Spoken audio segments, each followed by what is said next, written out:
And here we go with Kota Tayong, South Korea, facing Shane Van Boning from the US and from South Dakota.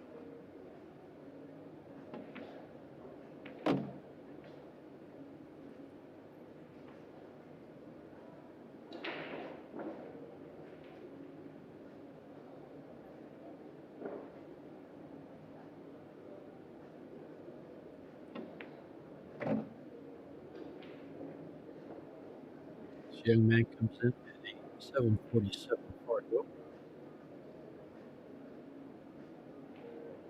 Find his age.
And this young man here from looking rather impressive as he practices, waiting on Shane Van Boning to enter the arena. Trick.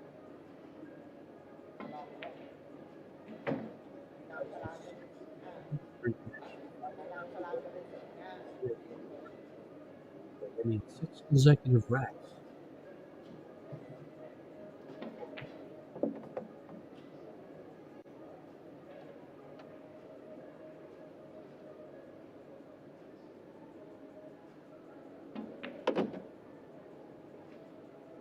Thank you.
And welcome everyone to Ho Chi Minh City, Vietnam.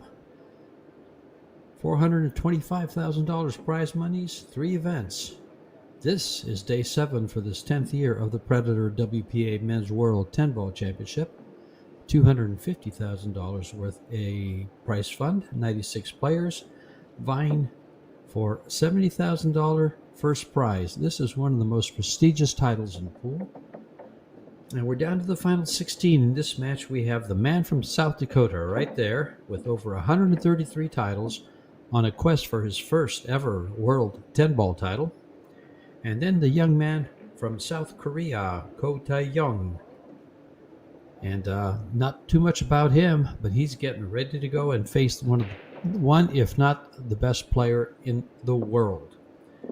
This is stage 2, single elimination, and as I mentioned, final 16. Best of 5 sets, races to 4, winner breaks. If the score is tied at 3 in the deciding set, a shootout determines the winner. And we're off and running. Young Ko to break. SVB waiting his turn, ready to pounce. This young man is a 747 Fargo. He has played in some of the China World Opens. He was in Las Vegas in 2022 in the Las Vegas Open.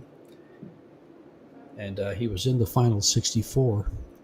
So he got some matches in, did rather well, semi-well. But he started out with a nice break here. He has an opening. Cue ball's traveling away from the 2.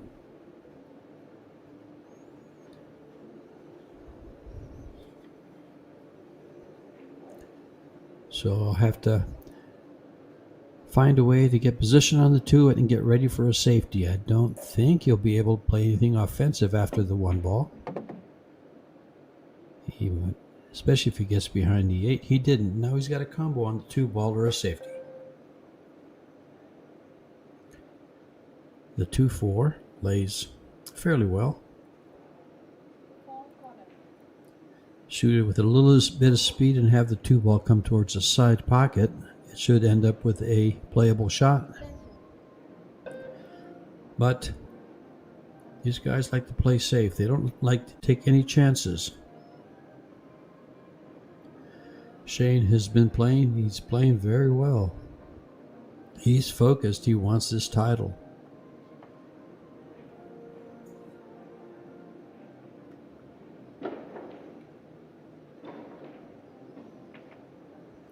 This is George Teacha bringing you the live action from Vietnam. And what a nice shot from young Ko. He is not part of the Ko family that you all know very well, like Ko Ping Ying, Ko Ping Chang, and Ko Ping Han. He is from South Korea and not Chinese Taipei.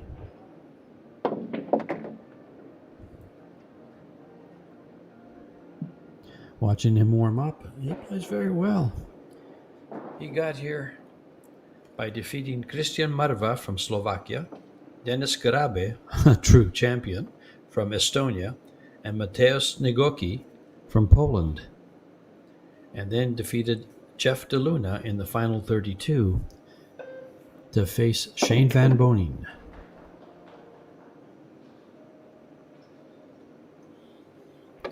And he's sending a message to Shane that he's here to play, but he got behind the 8 ball.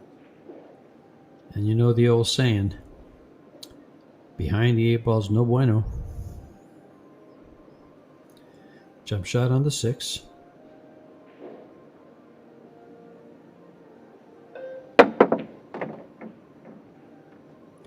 He is sending a strong message, but look what happened here. A little unfortunate to nibble the 8 and come back with another jump or a kick.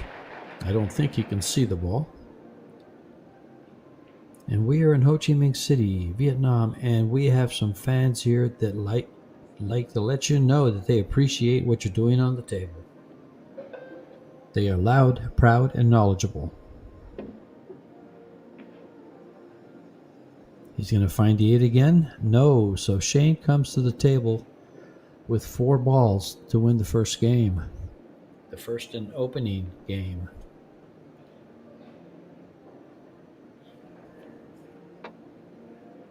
Tayong, a little disappointed in not finishing off this run.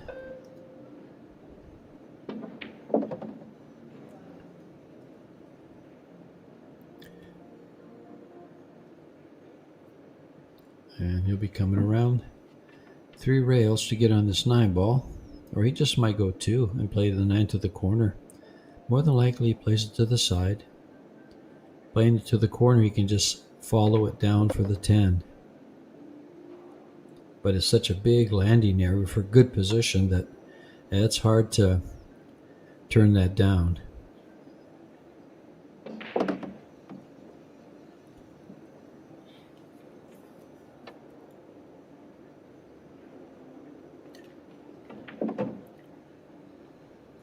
Tayong breaks the balls, runs 6 balls, and Shane takes the game.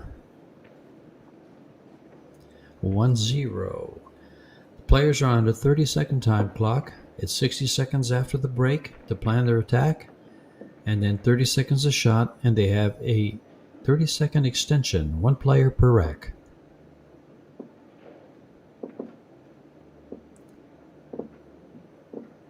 If you want information about this tournament, to look up the brackets and things of this nature, who was in it, go to ProBilliardSeries.com. All the tournaments are there. We had actually 4 tournaments. We had a qualifier for this tournament here. 96 players playing for 16 spots to get into the World Championship. Of those 96 players, 4 players are still in this final 16.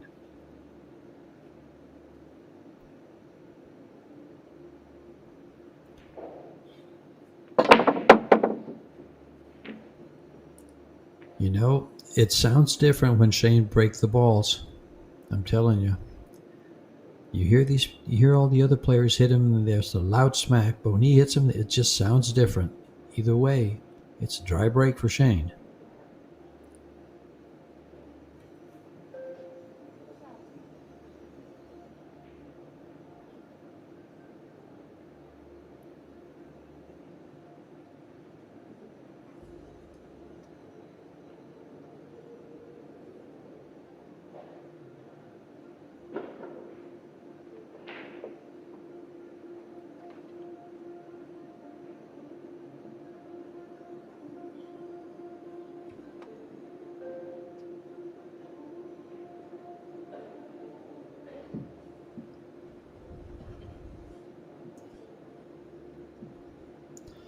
I think he's left an edge.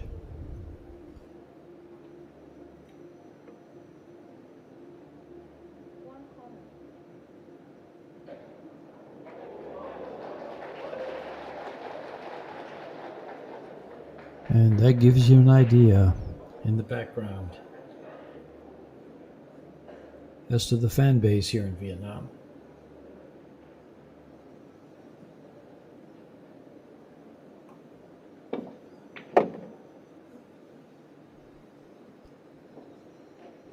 And finds the window for the 2 ball. Does he take the sharp angle to the side pocket, or does he cross bank it? He could also, he's going to cross bank it.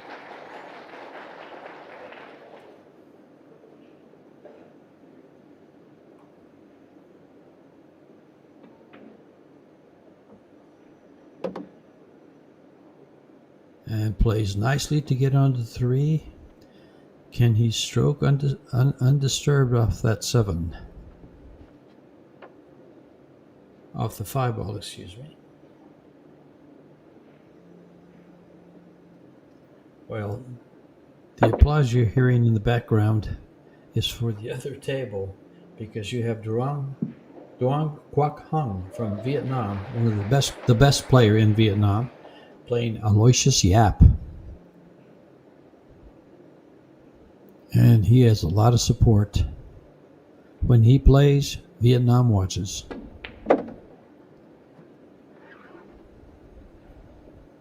Oh, out comes the jump stick. He didn't get by the 7.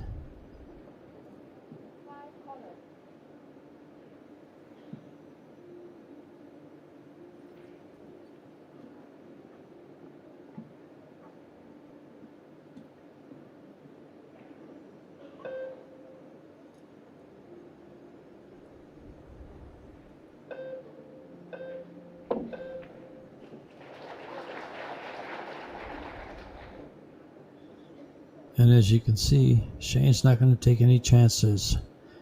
If he can't make it or doesn't feel high percentage shot, he's going to play the safe.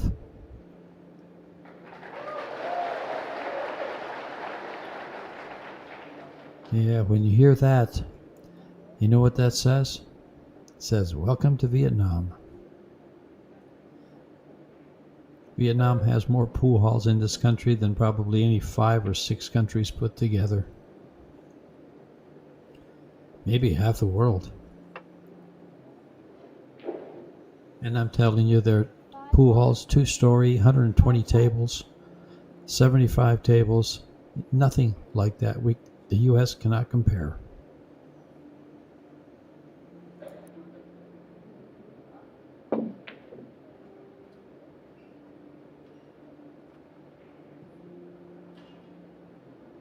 Those side pockets have been driving everybody crazy.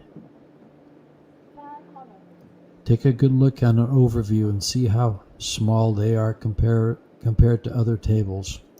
They've tightened up the pockets.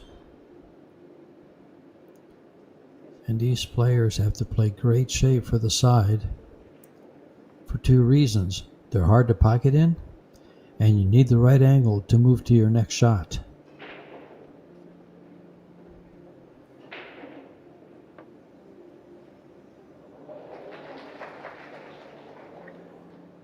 And the pros have been feeling the sting of those side pockets all tournament long. The best of the best are shying away.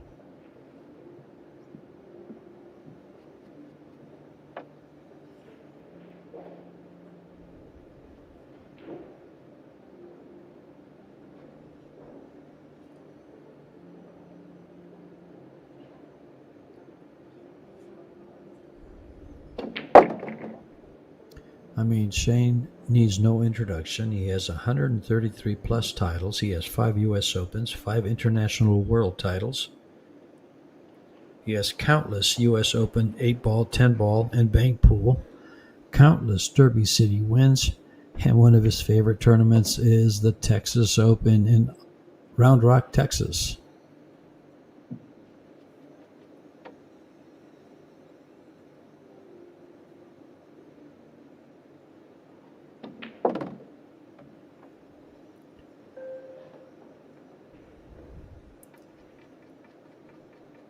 These guys came to play, and they probably came for the faga too, because it'll be some of the best in the world.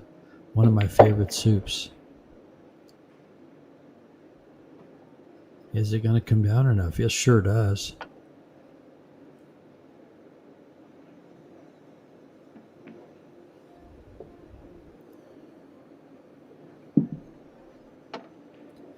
And straight in on the 10 for game number 2.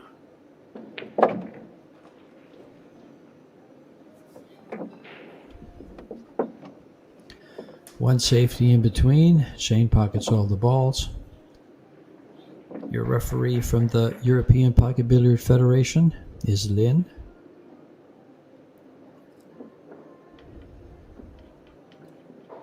Her job is to rack them good so these guys can break them great.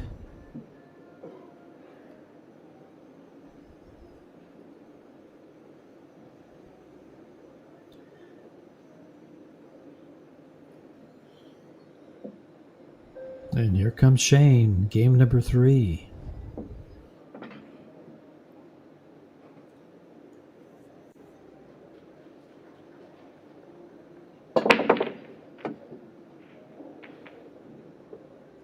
Keep in mind that this is a best of 5 sets, but if the deciding set is tied at 3, we still have the shootout.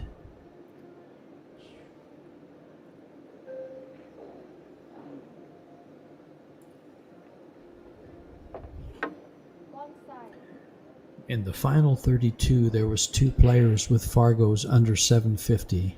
The majority are over 800, but a 728 Fargo player will be playing in this final 16, and that's Alex Montpellier from France. He's taken full advantage, won 2 shootouts against, champions, Max Lechner, and there was another shootout he won against Gladio Caci. Both of them, Max is a 819, Fargo Caci 811, and Alex won both shootouts. He also defeated Robbie Capito last night in the final 32. Is that going to get a rail? No rail. Be a foul. Shane says, don't bother, I'll call it. So you have a 728 Fargo playing races to 4, getting in 2 shootouts, defeating a 719, an 811, an 814. He's playing at an 828 speed. His Fargo will not be 728 much longer.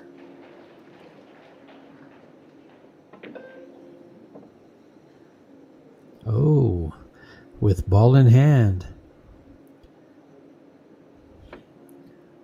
Tayong Ko misses the 2 ball but leaves a tough, you could 2-rail kick it and send the cue ball up towards the top of the table and keep the ball down where there's traffic. Try to get a rehook or leave distance. You can kick underneath it and kick it up too. He's trying to kick it this way. He's going to hang up though.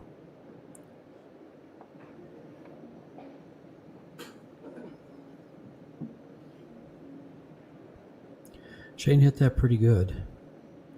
Could have caught it he could have caught the 8 ball with it and gotten safe. But he didn't give up ball in hand. And he's going to have to really, really turn this ball with a lot of left-hand English to get on a 3.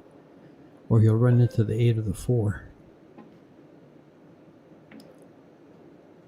Not going to bother. He's going to play safe. He's left a full ball. Shane can pocket it, but I'm not sure he can spin the ball to go past the side pocket and get on the 3 ball. So he might be looking to play safe right on top of the 4-6 in the 2 ball to the short rail. He likes to go for shots, so I'll tell you. And yes, he does.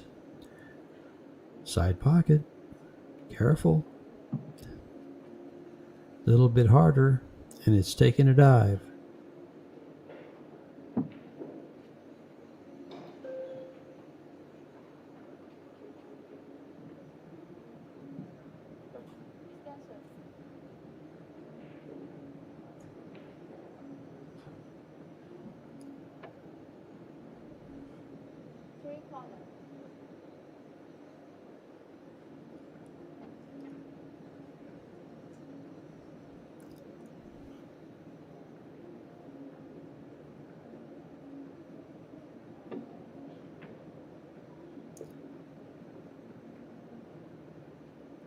He came to play. I believe this goes to the side. Will he shoot it and bring the cue ball around the 8? Or will he bank it?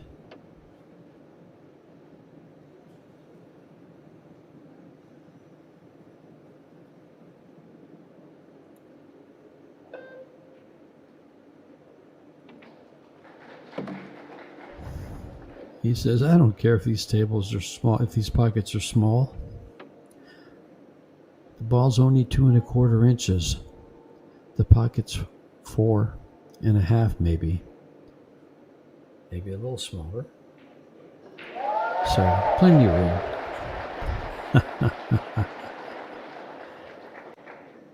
And this is why this World 10-Ball Championship is in Vietnam. First time in 5 years that it's held outside of the U.S. This is the 10th running of this tournament, I think it was the first 4 years. I'm sorry, I'm mistaken. It was the first 5 years was held in the Philippines. And then in 2019, it came to Las Vegas, and that's where they've had it the whole time. And I've had it the pleasure and the honor to be commentated ever since then.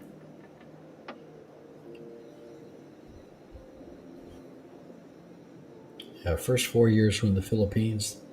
The next, with including this one,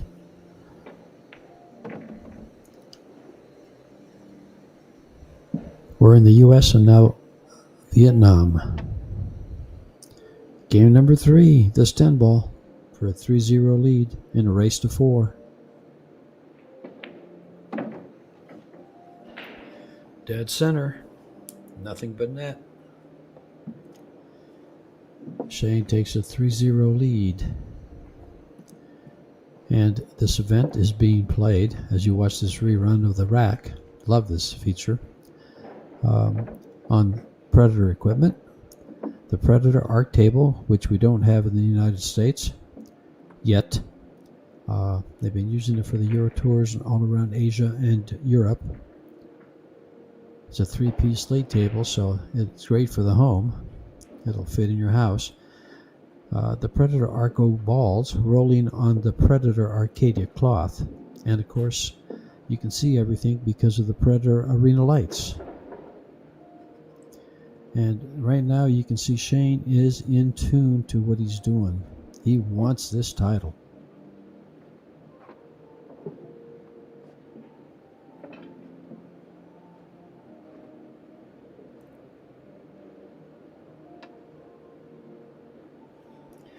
And by the way, you're going to get to hear what it feels like to have a Vietnamese crowd, because I believe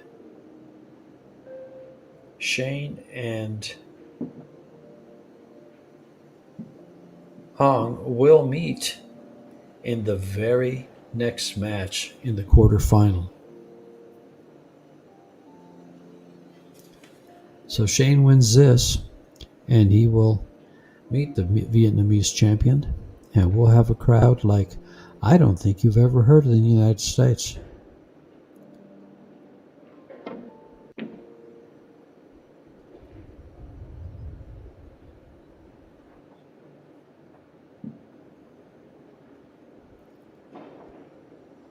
Long shot for Shane on the 1. It's got to really play on his mind when he missed that 2 ball with ball in hand. And then he was I'll hold back. And he was running out and left the 7, 8, 9, 10 for Shane on the first game.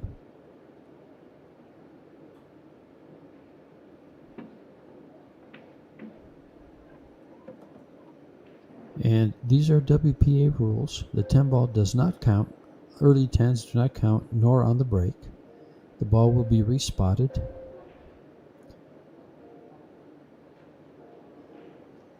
The 3-foul rule is in effect, so that's another way to win a game. 3 consecutive fouls, and you lose.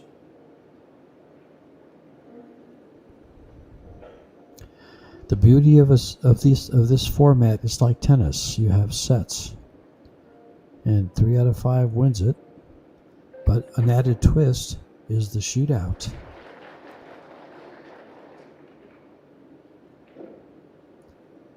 Added pressure makes these players. Nice shot by Ty. I think he has to go to the side pocket. I'm not sure it goes by the 3 goes by the 9. Oh, it does. It appears to from this angle. But the cue ball doesn't travel in a good direction, so he'll probably play the side and come down for the 4. I'm mistaken. He's playing the corner.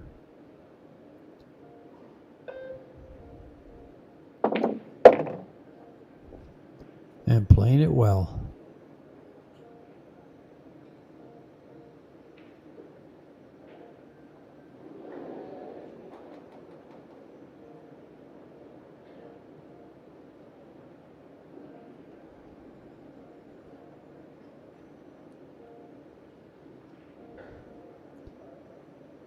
A little bit of toughie on this 4 ball. He's got to cut it thin to either pocket and get on the 5. The 5's move to the side, so things should be good. He's missed it.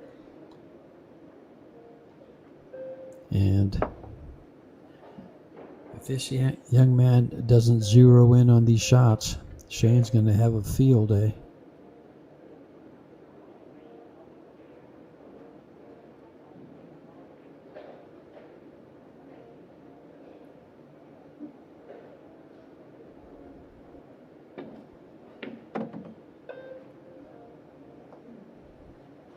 Let's see what he does with his 6-ball.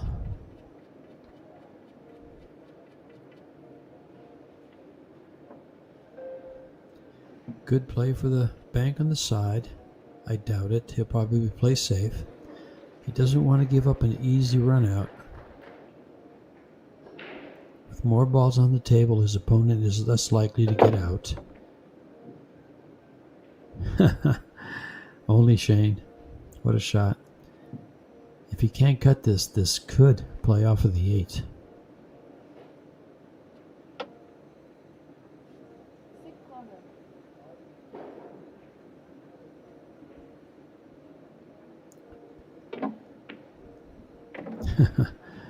But he can't cut it. He's going to have a long shot here on the 7. And probably a long shot on the 8. Unless he puts a little speed on this ball to get closer. Pockets are tight.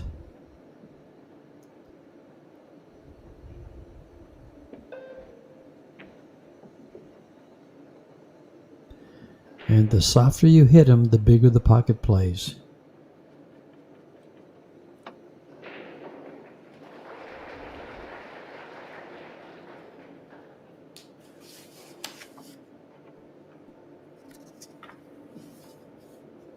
Long shot on the 8.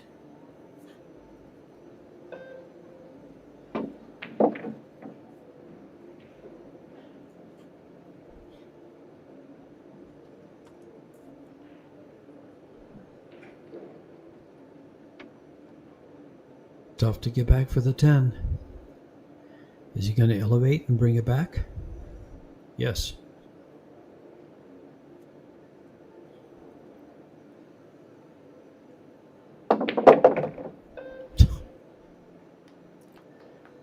Shane doing Shane things. Wow.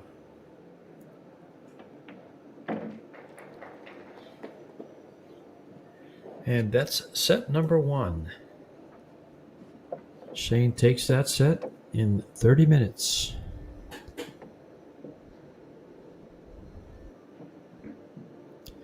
Normally the players take a break, but at this pace that they're playing, they may not.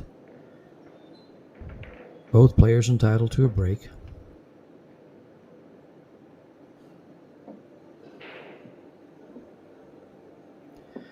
Well,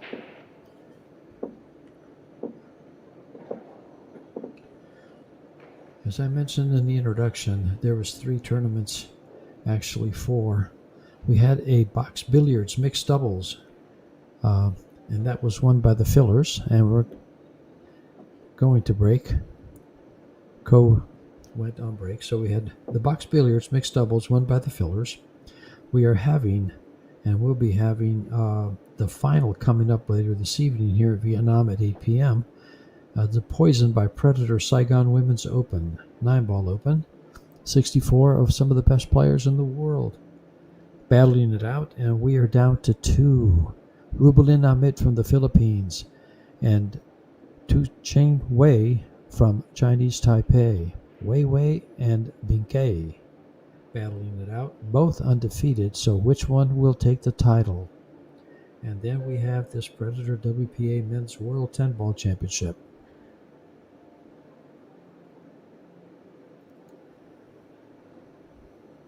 Shane says, I'm not going anywhere, rack the balls.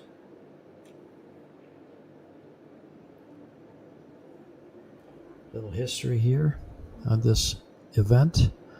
As you can see at the top of your screen there, the Predator Men's 10-Ball. This is the 10th time it's been played. There's been 8 champions, 1 not with us here, but 7 are and were. There's still some champions left in the draw in the final 16. But your champions were in 2008, Darren Appleton, 2009, Mika Immonen, 2011, and not here is Huji C. He's now the athletic director for Predator. And then in 2015, Koping Yi. In 2019, Koping Chung won in Vegas. Koping Yi was a semifinalist. It's funny because in 2015, when Koping Yi won it, Koping Chung was a semifinalist. Shane to break. Kachi won it twice. Shevchuk in between. And then Carlo Beato is here, and the reigning champion still in. Told you he made more noise than anybody.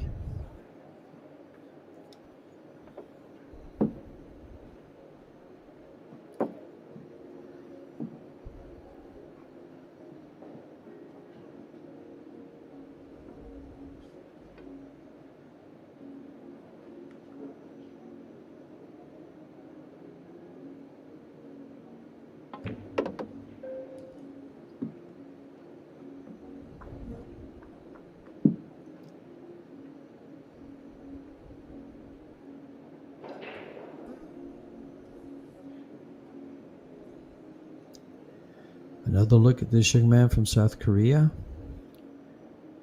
Kota Tayong.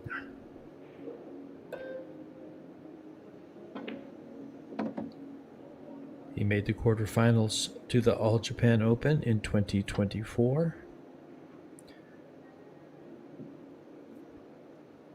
Played in the China Open in 2025 this year, but losing to Mario He.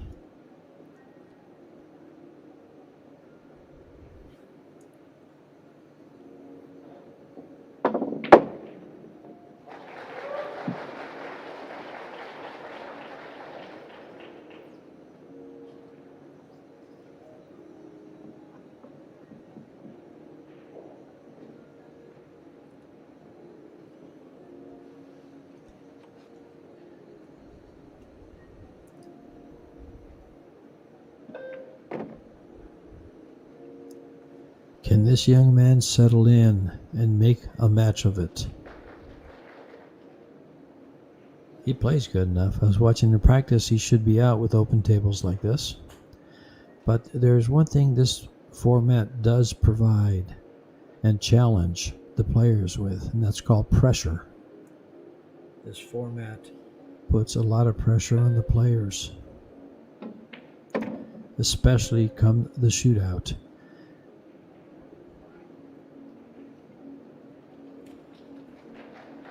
It amplifies any mistake. Such a short race can make such a difference. And the beauty is you can be losing 3-0 and win the game your opponent can get out on, break and run a rack, and you've put a little pressure back on your opponent because you're only a game away from being tied at 3 and taking the set. And we've seen that time and again. Wow. Can't do that. He did that. You see how that caught the corner on the left and with speed rattled out. Had he hit it soft, that would have stayed in. Instead of continuing the run, Shane gets another gift.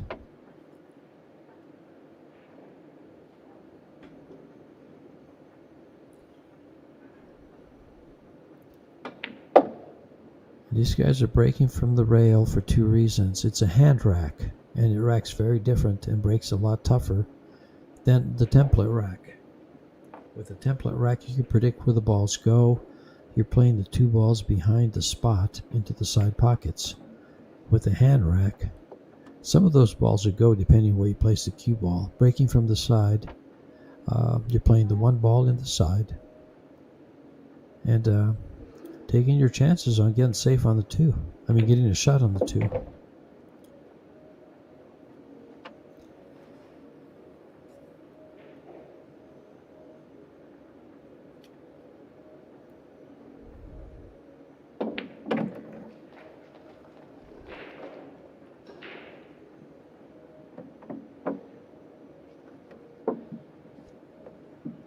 And Shane does take the first game of the second set.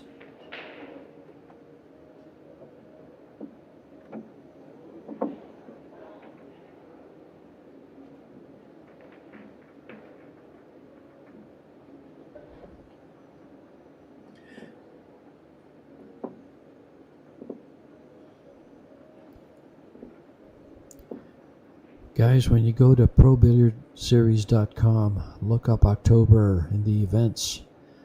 We got 3 more for you, October 7th through the 13th. It'll be in Bali, Indonesia.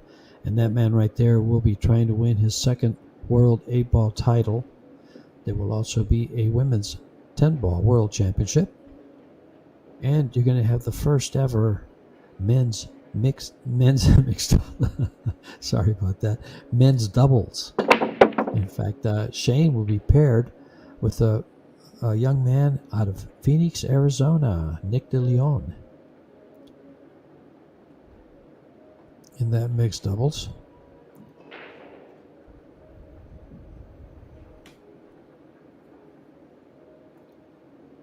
And Nick, pretty new to the pro scene, will have his first chance at a world title with Shane. I've known Nick since he was about 16 years old.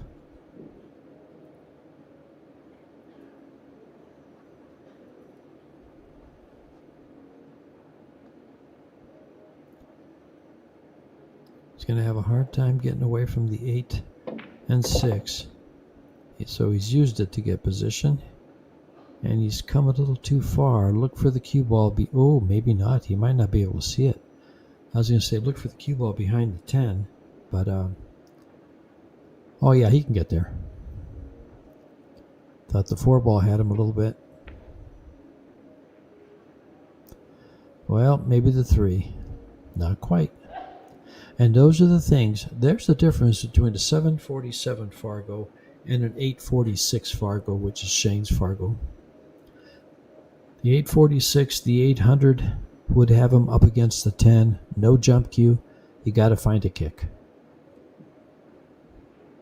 The 747, maybe he gets there.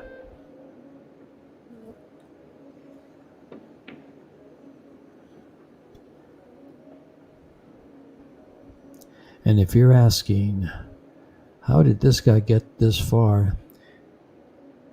Dennis Grabe is a champion from Estonia. He plays so. He's won the Las Vegas Open.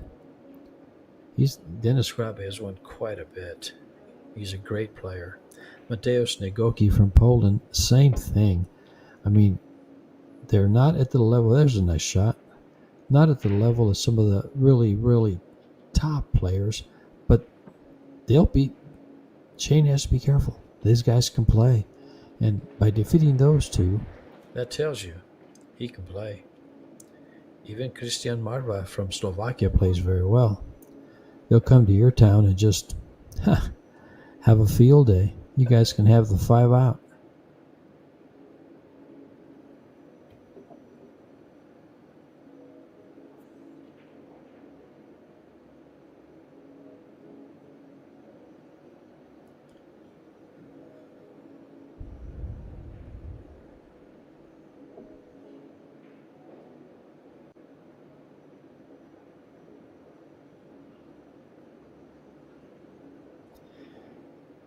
He might be coming down here by the 10 ball with the cue ball unless he's going for it.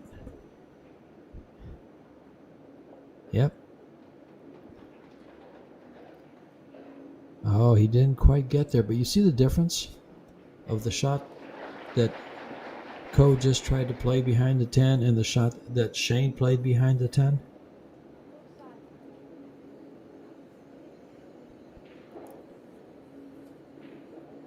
And it's shots like that that bring your Fargo up, that gives you a better winning rate.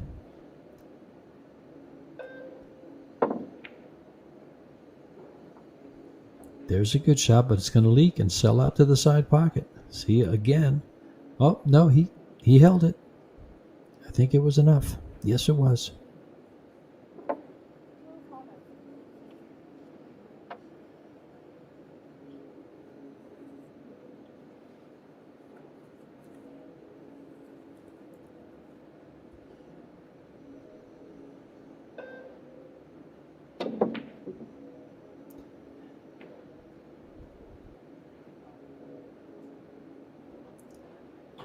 He had a shot similar to this earlier, Tay did, and wasn't able to get there with it. He should be able to get to this one, though. I think he can clear the 9 if he cuts it to the left side and come down for the 3. Let me see a different angle. Clear the 8, excuse me.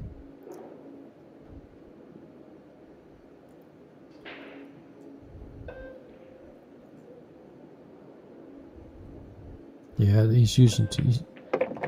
Yep. Yeah, he caught the 8, and he went off the 8 ball in the corner. Ouch. Ouch, ouch.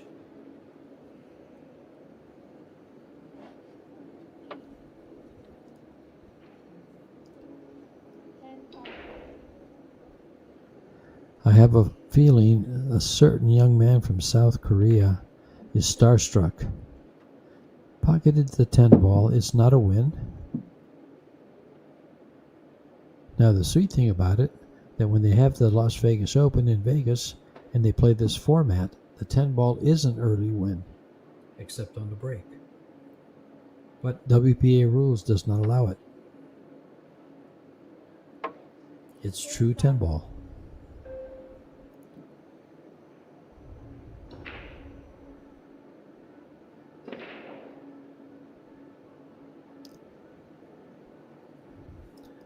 Played that 2-way. And again, that's exactly how a champion plays that. It's a bank shot, lower percentage than straight in. If he makes it, he's got position on the 4. If he misses, you're stuck behind the 4.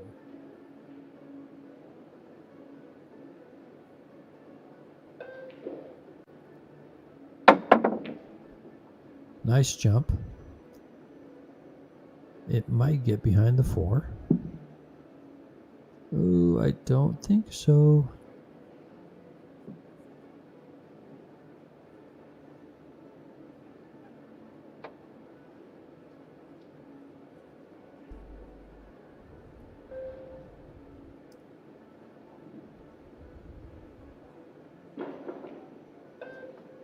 And for those of you questioning the ability of this young man playing Shane, just put yourself in his shoes. And if you're tired listening to me, well, I've got Tim de Ruyter from the Netherlands coming right in to join us. Hello, Tim. Good morning, George.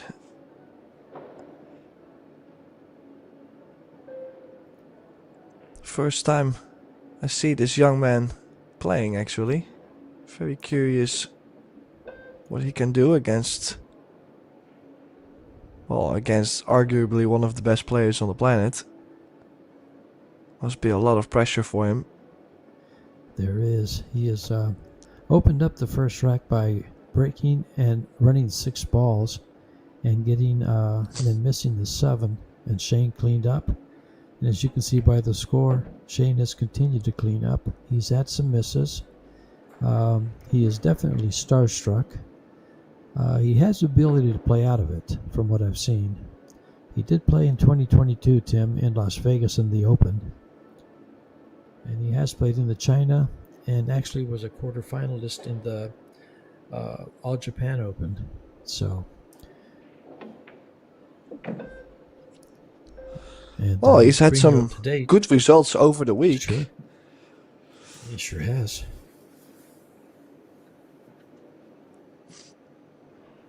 In the background there, Jurgen Beckman.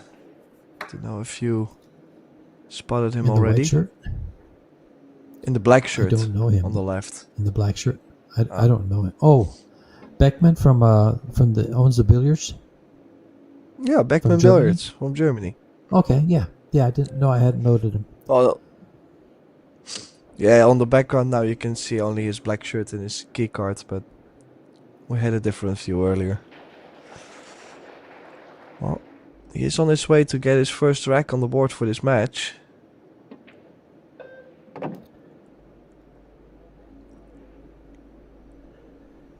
Yeah, he should have no problem here. He did miss a ball with ball in hand on the 2 ball, but it wasn't an easy shot. It was a long down the rail shot, and he had to move the cue ball for position. And then he rattled the ball out of that pocket right there. I think it was a 6 ball. Hit it with too much speed and caught the corner going in. So he's made Shane's life very easy.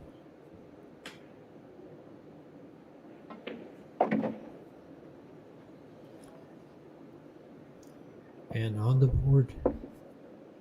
board he is. He doesn't go unnoticed. Tied at 1 in the second set.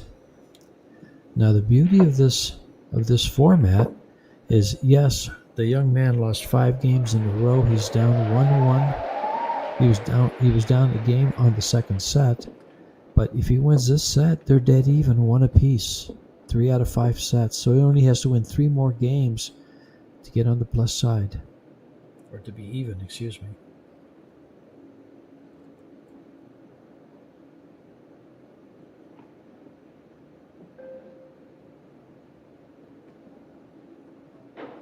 Well, let's see how he breaks the balls.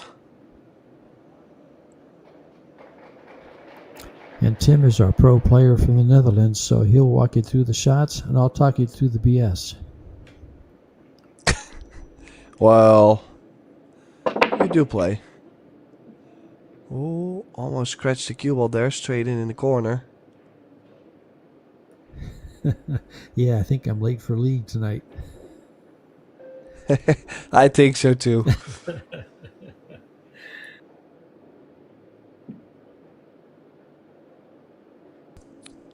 Well, cluster with the 7-9. And, well, Shane can play the push out, but at least Ko has not left something on right away. Could be quite the tactical battle coming up.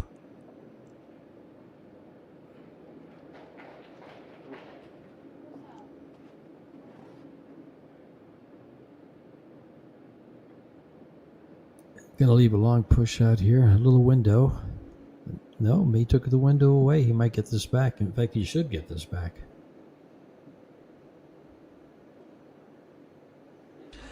The funny thing is, I've experienced this myself at playing Shane.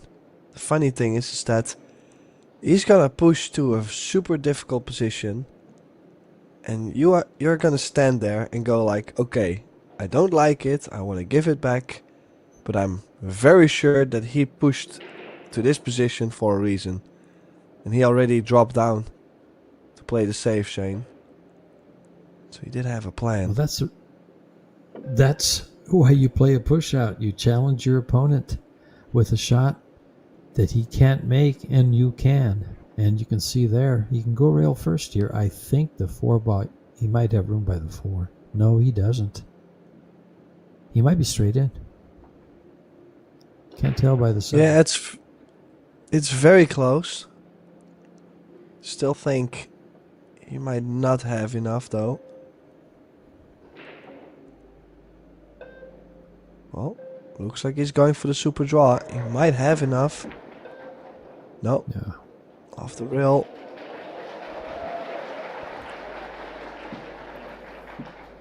A shot for Shane. So it was a good safety. Difficult shot actually, the one Shane played. Cutting the 1 ball so thin behind the 7-9. Yes, Tim. With the I cue warm ball up being with shots froze that- on the push out. Yeah, exactly. I was gonna say, I warm up with shots 9 feet away, and the cue ball froze to the rail. They're a lot of fun. They're straight in. A little bit of sarcasm.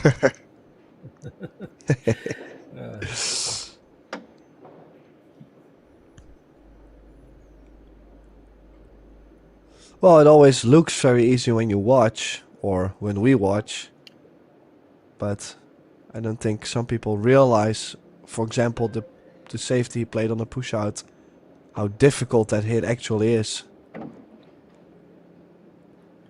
There's a 4 ball to stop him. There he is. Just has to deal with a 7. Well, he does have the 5 ball and the 6 ball near. Could he maybe open up the 7-9 with the 5 and still get on the 6? Would you reckon that's his plan? His plan is to run out. Shane is very aggressive. He's got a shot on the 4. He'll get an angle on the 5 to address his problem. The 5 or the 6 to break out the 7. Hopefully break it out with when he shoots the 5 so he can have shape on the 7. On the 6, I can't count him.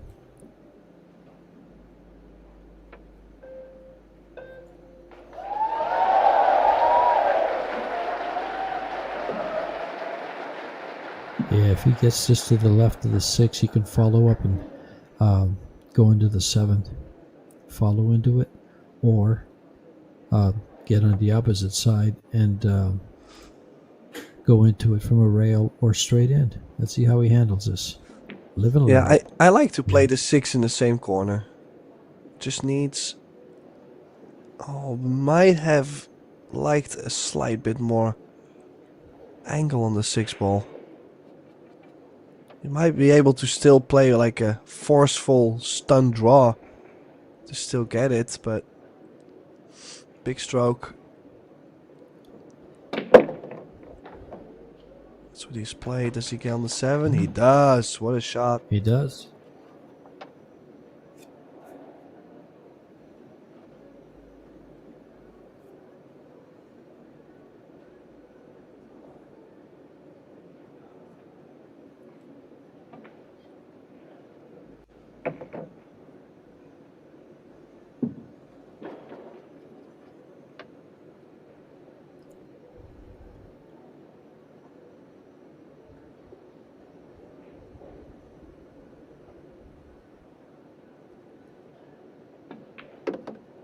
And what do you do, Tim, when you're facing an opponent that just did this to you on this rack?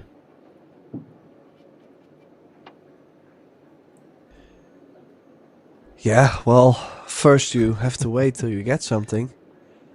Yeah. I mean, if you consider, I don't think I would have played the push. I mean, it looked. That's exactly the point I was trying to make. I agree. It's like you stand there, you don't like the shot, you know your opponent has a shot, and it's a very difficult one because the cue ball is on the rail. I probably would have passed and probably lost the rack, or, I mean, probably everybody else on this planet would have lost from that position. Just fantastic run out from Shane. But the safety he played right away on the 1 ball, I think that was a killer safety.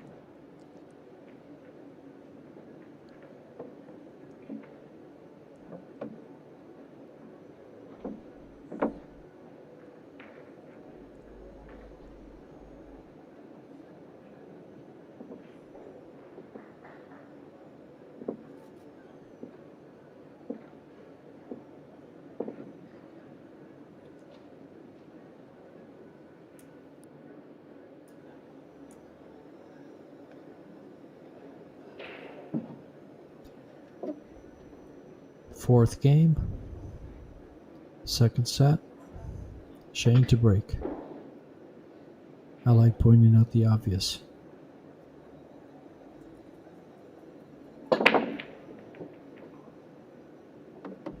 Oh, that's 1. That's 2. And shape on the 1 ball. This might not be looking too great for Ko. Now, still a tricky layout, George. Won't be easy. Just this one shot. Gets on the 2, angle for the 3, and it all speaks for itself. When you have this man's talent and ability. Yeah, that is true. We are talking about Shane. He played the bump on the 9 there to give himself the angle on the 2.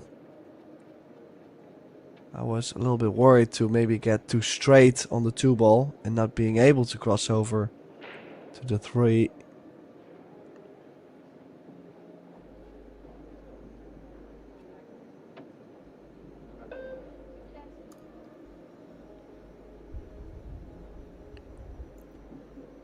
Well, our stands are a little empty, Tim, because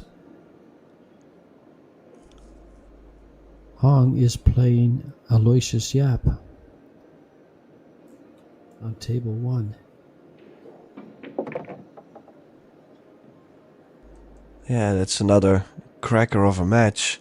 If you consider Yap, of course he's been steaming lately. He's been playing so well, but also he's won a couple Probability Series events.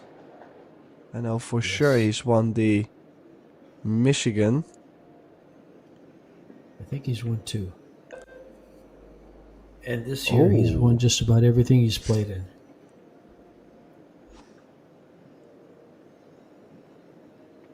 Hong has taken this first set from Yap. They were 3-2, so he must have won it 4-2.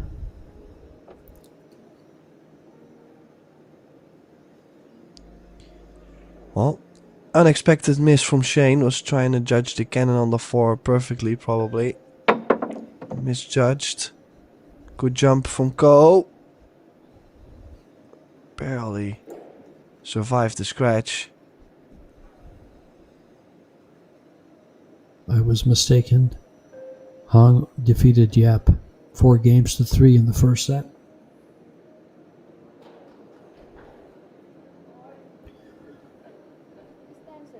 Got a thin cut.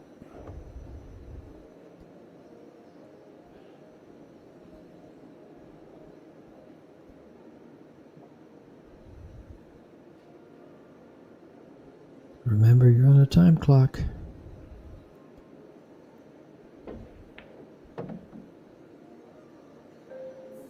Is a 6 ball going to hurt him? Yes.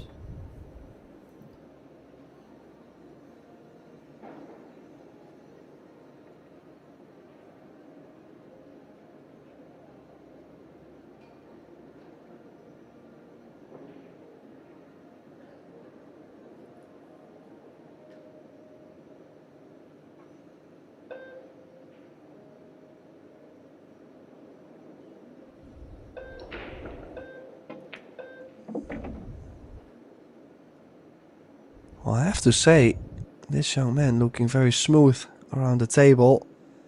Nice, fluent technique.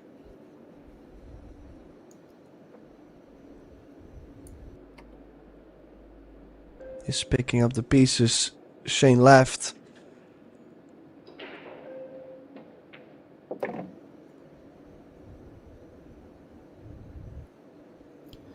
Yeah, once he settles in, he can play.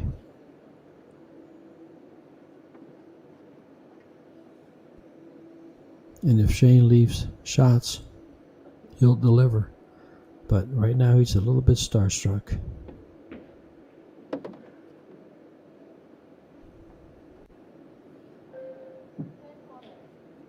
You know, it's funny when you play champions like Shane.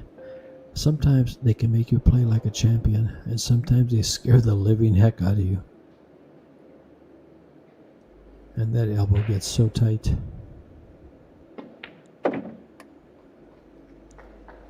Well, it did not get tight on that 10 ball. Clean run out from Ko. Leveling the score 2 each.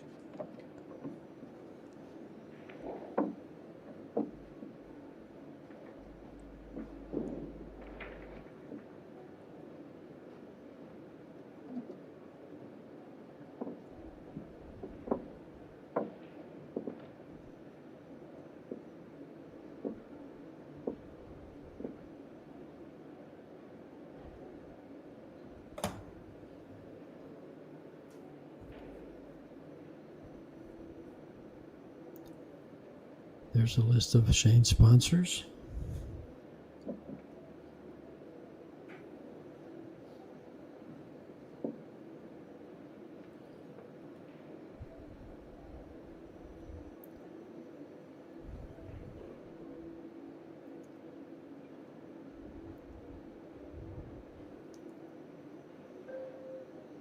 Big break. Second time, third time he's got to break the balls. Oh, just the 8 ball hanging up. Does the 4 ball still go? No, it hung up. And look at this. I know the side pockets are playing tight, George, but the 8 is making the side pocket quite big. Yes, it is. But, the problem, he's too close to the rail to just, unless he elevates and stuns the ball over to the left, to the right of the 1 for the 2 in the same pocket. He'll have to run the cue ball. He can play this 1 ball off the 8. Or straight in, either way. He played it off the 8. Now a combo or a safe.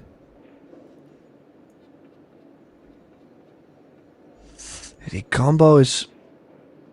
I'm not a big fan of the combo. I think because you have to cut the 5 ball quite a bit. And the 2 ball is tracking probably into the 3 ball or the 7 ball. Just not sure if you're going to get something right after.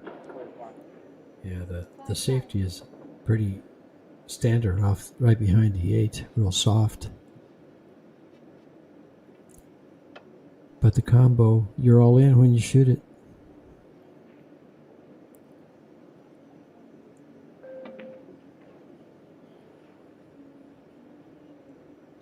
Oh, I'm so 7. surprised. Oh, He went for it. And he's going to scratch. And see, it's just these little things. Now look how fast this set can get tight. They're tied at 2. He's got ball in hand now. And he's going to move the ball that's blocking the 2. Now he's got a wide open rack. And all of a sudden, he's on the hill.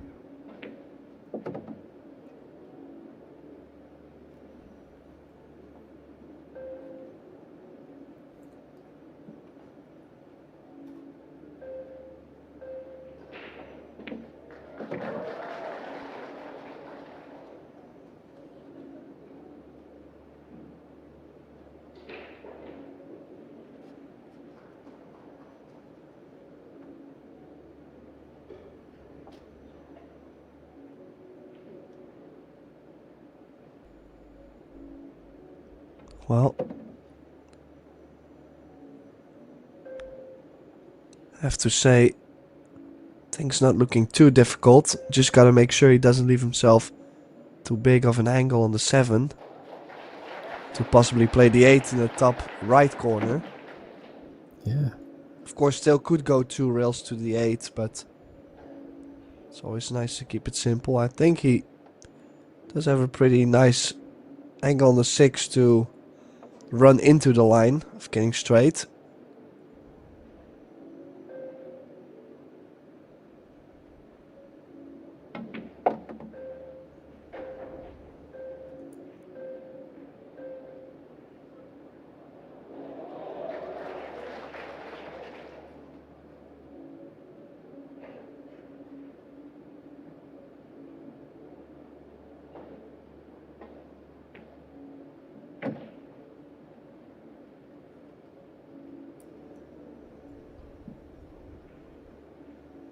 Looks like he'll come out for the 9 ball in the lower corner.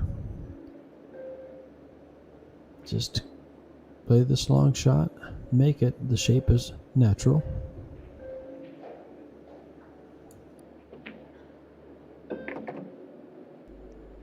Yeah, nicely done.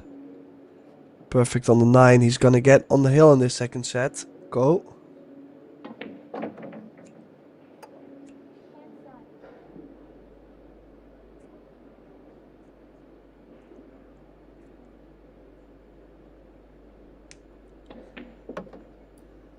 And he does get on the hill first.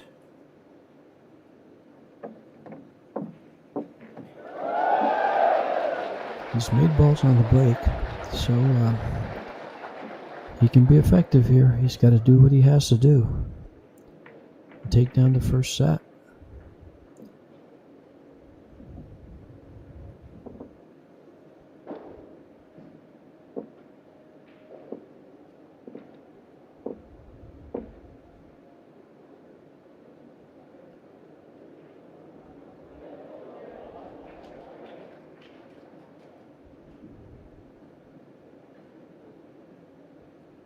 And all of a sudden, it's tied. And it's 2 out of 3 for the match. And there's no tomorrow. Yeah, it is 2 mistakes in a row, though.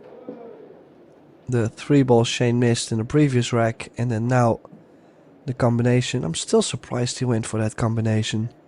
That was a very tricky one.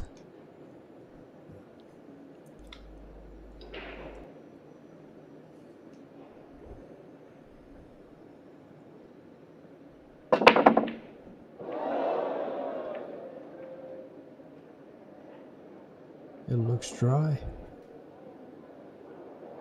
Straight in on the one.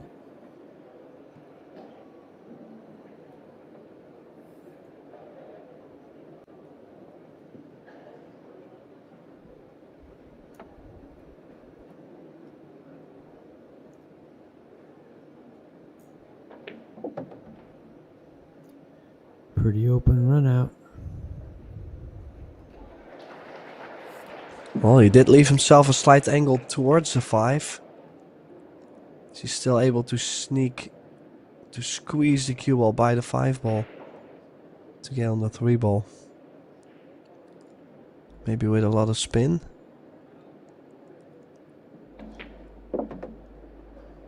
No, chose the high side. Things already getting more difficult, George.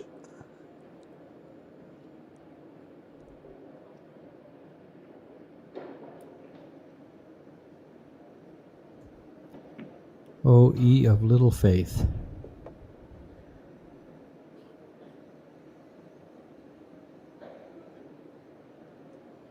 Well, your faith has worked.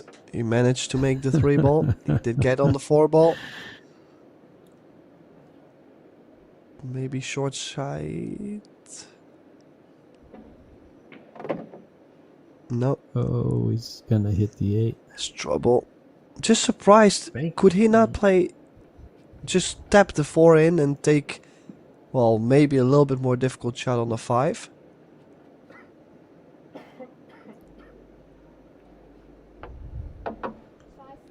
He's not gonna have a problem with his bank. Well, he is queuing over the 8. He's gonna have a problem with the bank.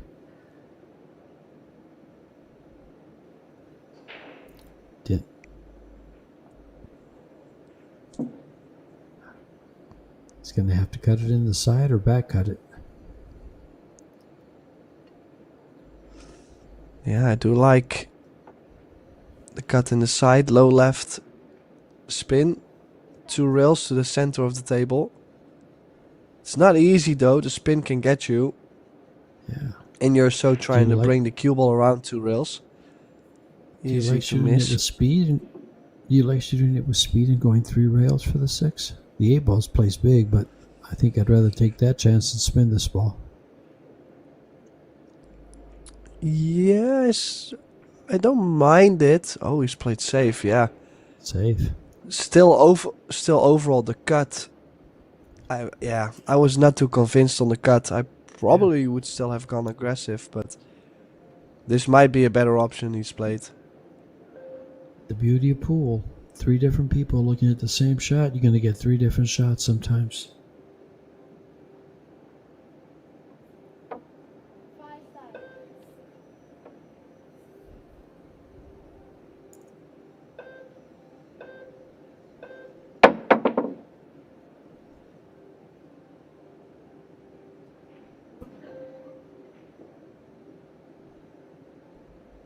Well, went for distance.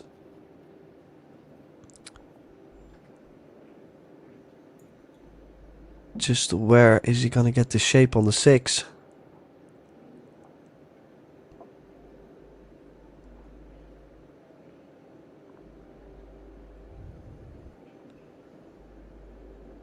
Just run into the 9.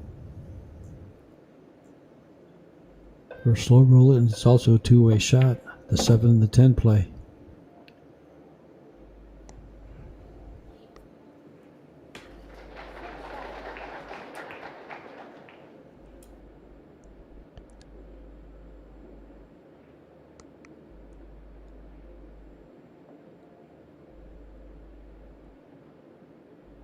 Well, from this angle, it looks like the 9 might be a little bit interfering.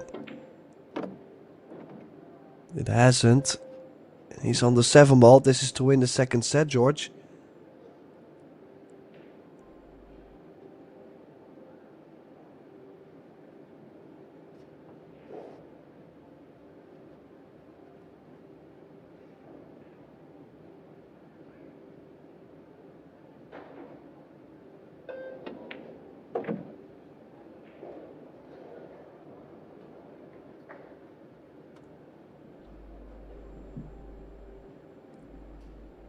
Yeah, Shane did have the chance to bring the set on the hill first. Did not manage to do so. And Ko did run out everything he's got so far. No missed shots. Nice positional shapes. He's perfect on the 9.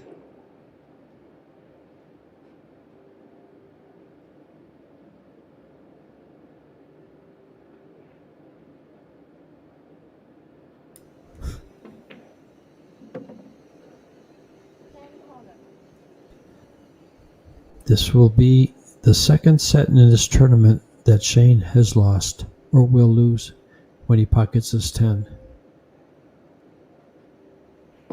Now Yukioi won one set in losing 3-1 in the final 32.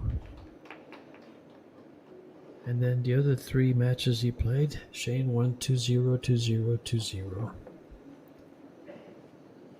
So what looked like a total blank out at the beginning because of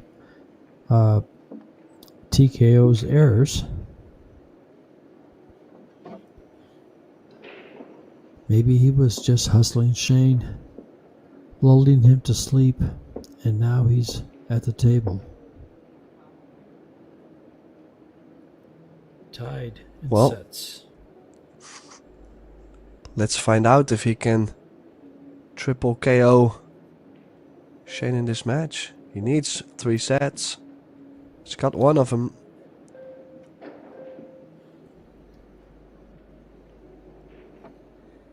Well, it's a first one to get 2 sets here.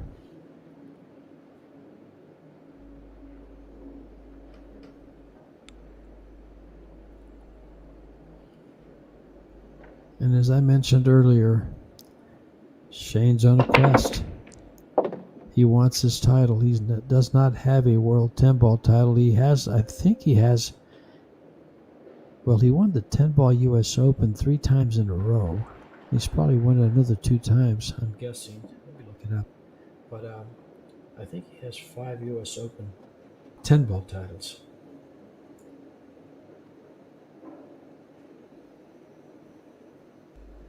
Well, at some point, most of the people calling him the 10-ball king. Yeah. I would say mainly because of his break. But yes, indeed, I don't think he's won a World 10-ball. And oh, this is interesting.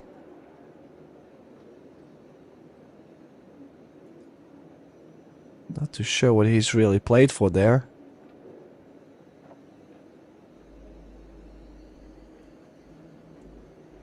He has 4. 3 in a row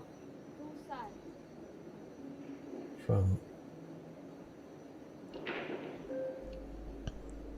and he almost had 3 8-balls in a row too, losing to Alex Pagulayan in the 3rd. But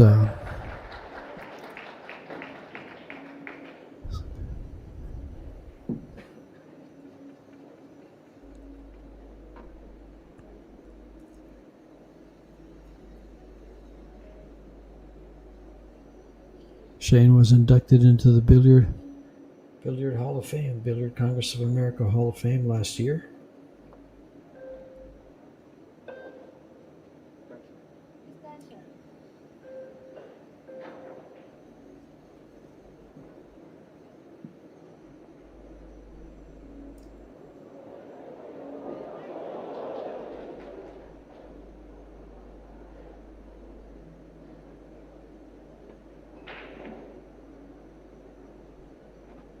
Well, I'm finding more and more U.S. Open 10 balls.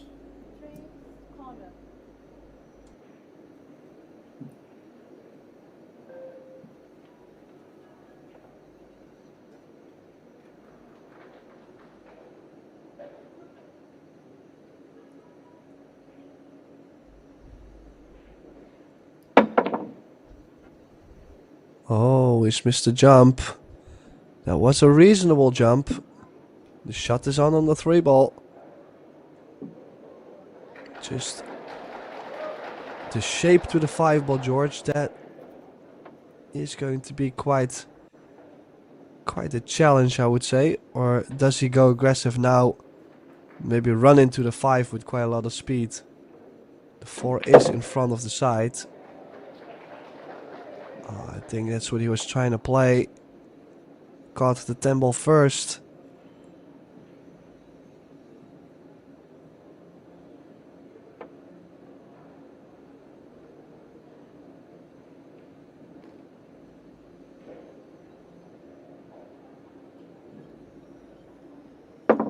He has 6 US Open 10 balls.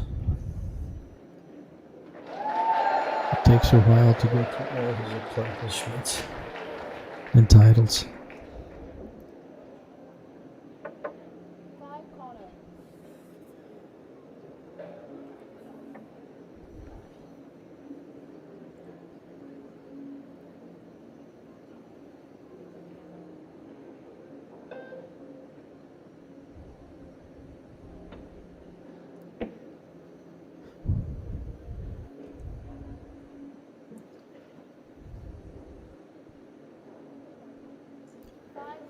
Well, and that's safety, not tucked behind the 6.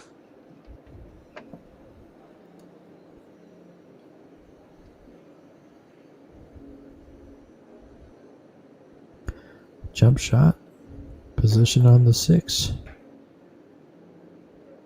Did move his Will hand be a little long. bit there. It's going to be long. But it's open. Make the ball and you bring it home.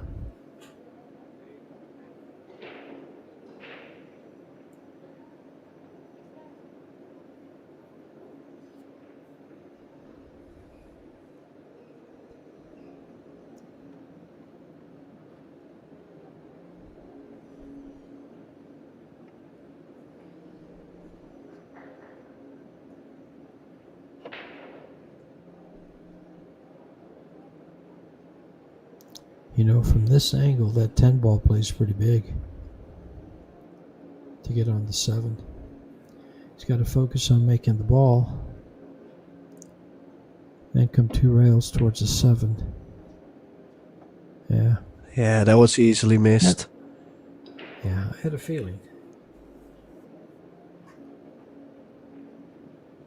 Well, he definitely gave up a little bit on the aiming to bring the cue ball 2 rails. That was a good call, George. Just not sure. Did he leave something on the 6 ball? Don't believe so. So safe behind the 8. Oh, and he's caught it way too thick. Shane clearly is not very sharp this morning.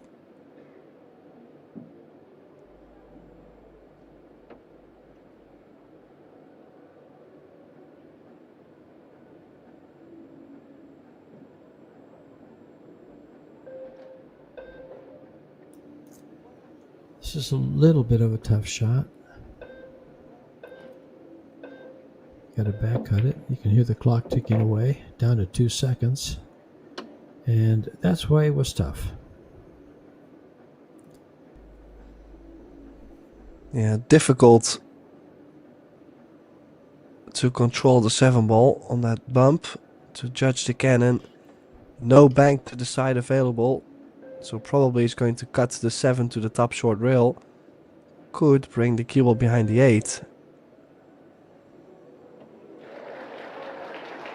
Even ball in line. It's not going to... Oh, he It went did. Look how directly. nice he got Wow. behind the 8.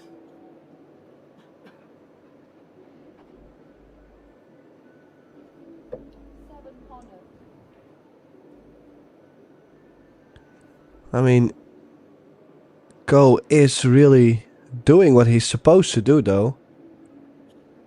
But we've seen quite some frames in a row now where Shane could have done something. Starts to be a bit worrying, George. Well, the problem here is it looks like Shane might be playing down to the level of his competition. He's not being challenged,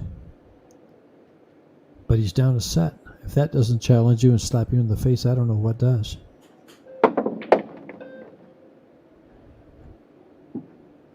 Over a ball. Oh. He's done this time and again, Tim. He comes with it, and then all of a sudden, in the simplest of ways, it gets away from him.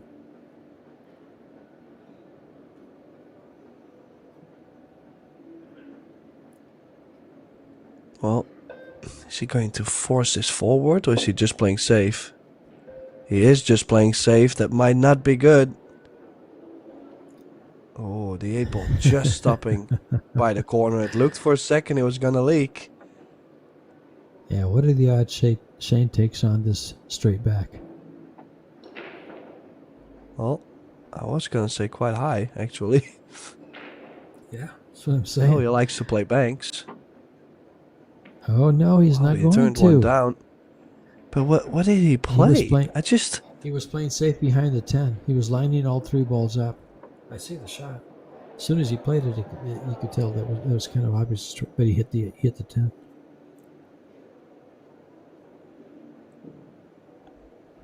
Yeah, I just feel like those are more sensitive than, for example, to go for the bank. It has worked out a bit though. The 10 ball is blocking the 8 still, but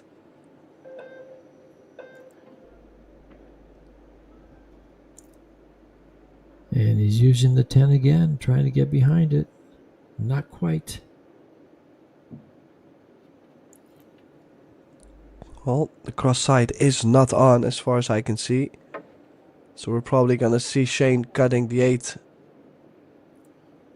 to the top short rail. Or is he banking this 8? I mean, I didn't think he had it.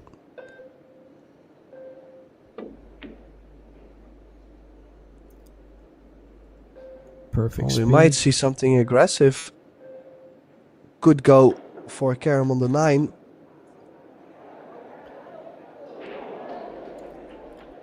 He's going to be all in. The 10 ball could come into play though on the carom on the 9 too. Yeah, on the other side, I have a feeling this young man doesn't play that aggressive. He's more deliberate, just keeps a tight game. As you see, he's just banking the 8 over. Yeah. He's played excellent pace to do so. I mean, it's so easy to sell out, but hasn't.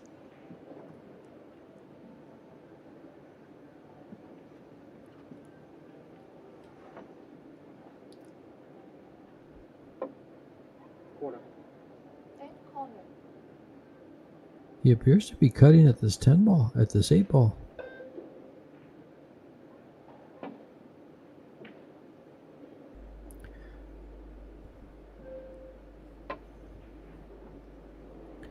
Just gave up distance.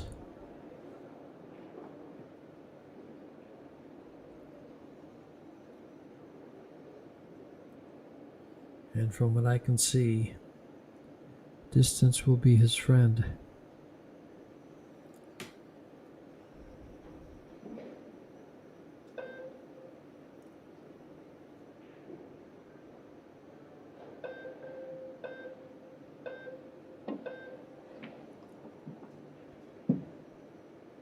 And it is.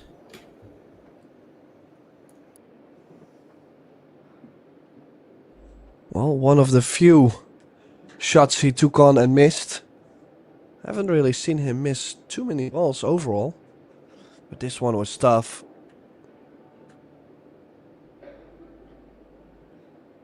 This one's slightly easier. Low left spin. I think would do Shane good to get another game on the board. Well, Shane won the first set in half an hour. And this is the third set. And this game's already taken a little bit, so let's see how long it takes him to win this one if he keeps it going. Have you ever dropped your chalk like Shane just did and hit a ball and it's a foul? Well, that would be devastating. I mean, it does happen Yeah, quite occasionally, actually, sure. but Yeah, I was just chuckling. Can you imagine you're hill in the World Championship and you do what Shane just did and it hits a ball? Oops.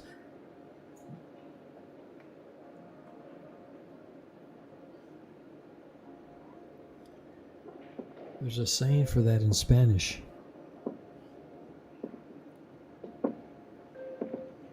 No bueno. no. But I was really waiting for a true sentence, and you came up with no bueno. Perfect.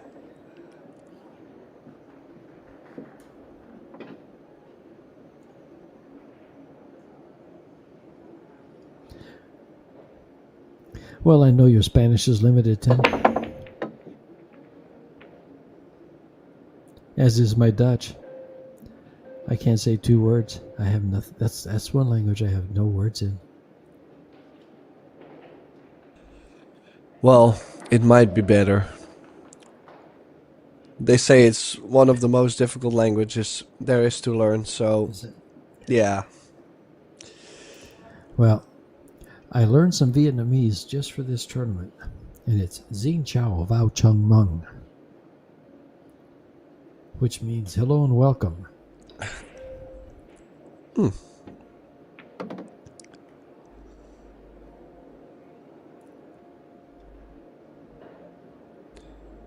Well, the only things I remember from Vietnamese were the foods. Banh mi, Oh, my bún favorite. cha, pho. Pha ga.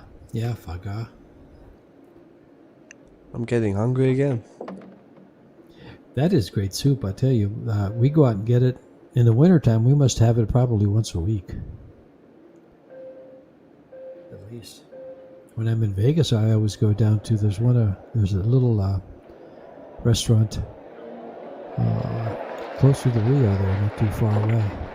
And it's just excellent.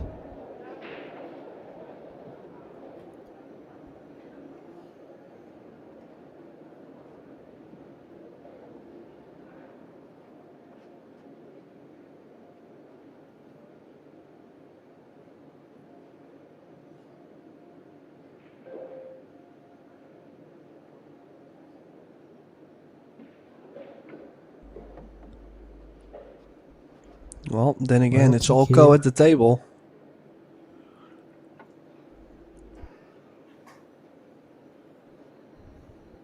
I'm beginning to like to call him TKO instead of Tico.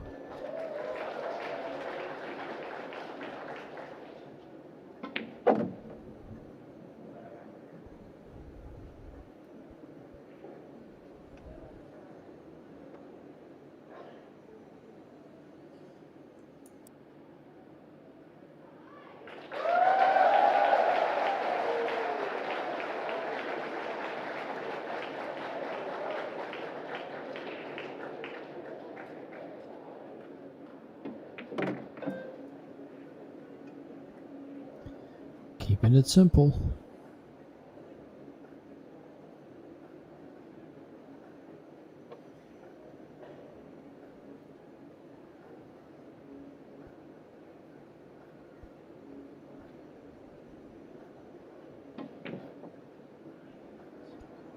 Oh, And wow. again, he did that so much in the first set, it hurt to watch.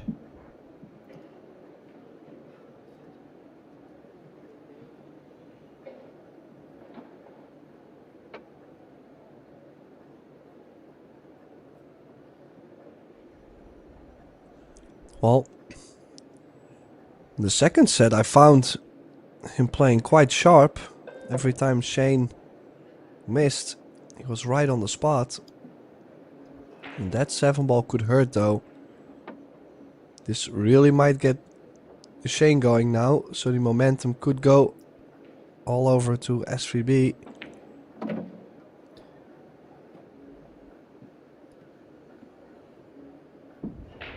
Well, one of the things about Shane, when he gets going, you can tell it in his stride when he walks around the table.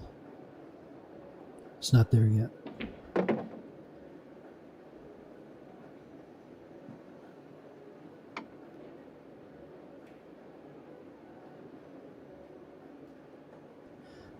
Because you know those 6 U.S. Open 10 balls I talked about? I think I was there for every one. Oh, no, not the last 2. They were at Griff's. The first ones were at the Rio, and then they moved it to Griff's.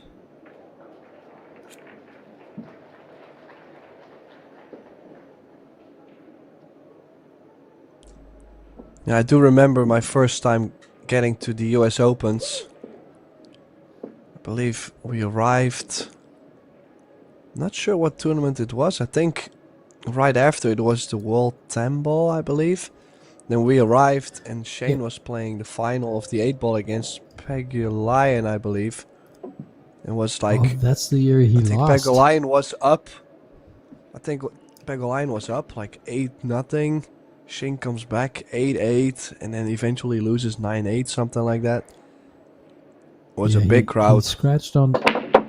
He scratched on the break, and that was the year he would have won the World 10 ball. I mean, the U.S. Open 10 ball and the U.S. Open 8 ball, both of them together 3 years in a row. So instead, he got the 10 ball, but he only got 2 years, and Alex got the benefit of winning the 3rd.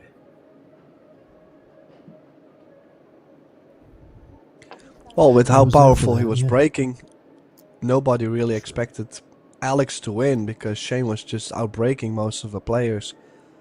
And then that happened. That was crazy. Yeah, it got kicked in. The cue ball was down by the side pocket, and the ball kicked it into the upper left-hand corner.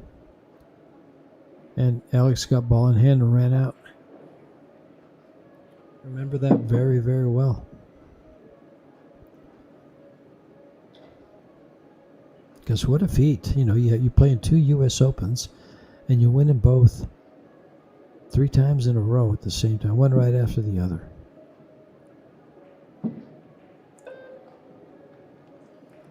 In fact, I think, I was doing commentary with, Freddie Agnier and Robert LeBlanc.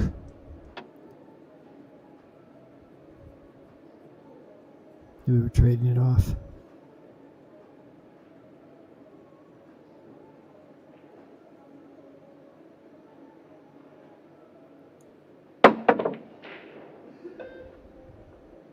Oh, just barely misses the 9 there on the carom. And look at what he's given Ko.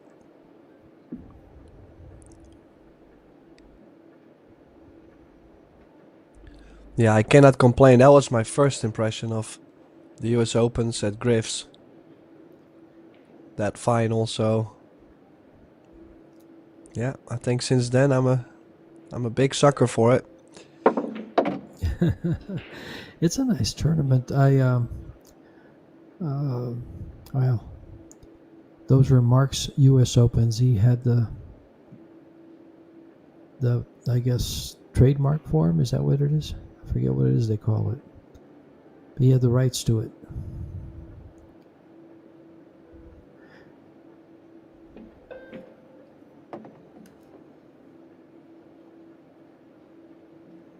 Yeah, what people don't know is that the rights of these tournaments, like every tournament has someone else that kind of owns the title to run it. Yeah. It's quite a business. Funny story for you here. And this is a story, first time I've ever told it, and it has to do with that. The rights to the U.S. Open 10 ball belonged to a friend of mine named Mike Trayer. And one year at Clicks there in Tucson, the very first year he got the rights to it, he had to hold a tournament in order to maintain the rights. So we had a 2-man tournament between Joe Brown and myself. And Joe Brown won and I came in second.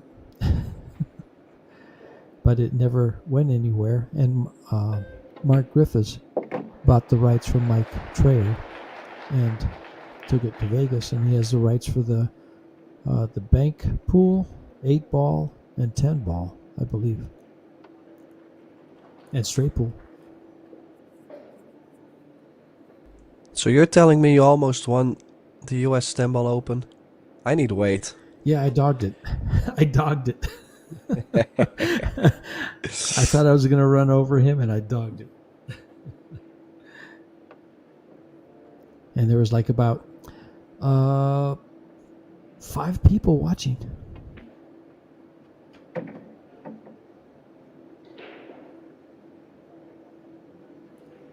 You know, I wish Mark Griffiths was alive to hear that story and confirm it.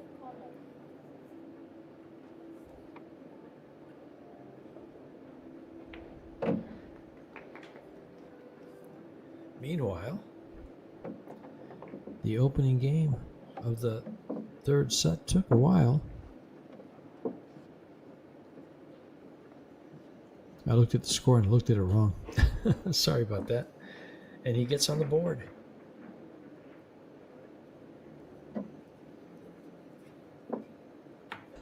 Yeah, That's when I tell stories. another interesting rack actually. Shane pocketing the 2, failing to get anything on the 3 ball. Went aggressive on the carom on the 9.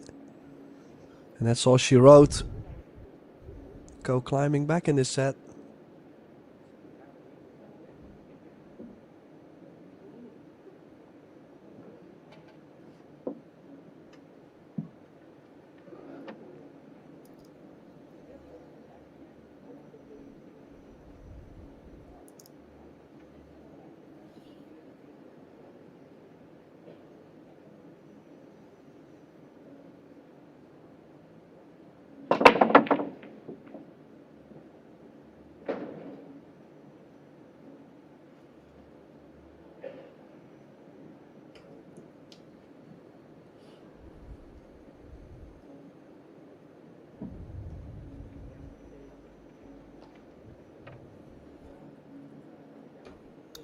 Well,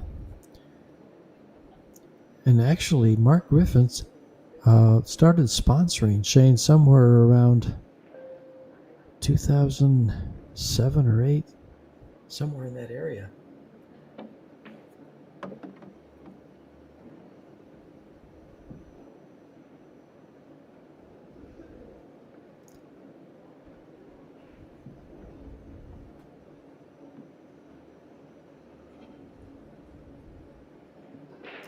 But meanwhile, leading 2-1, Shane Van Boening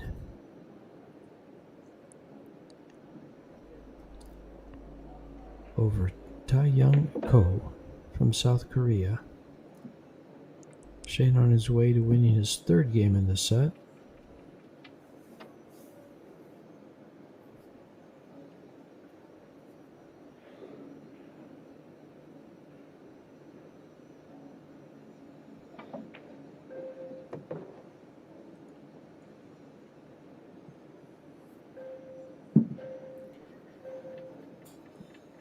Does it look like the 5 goes by the 8? It does.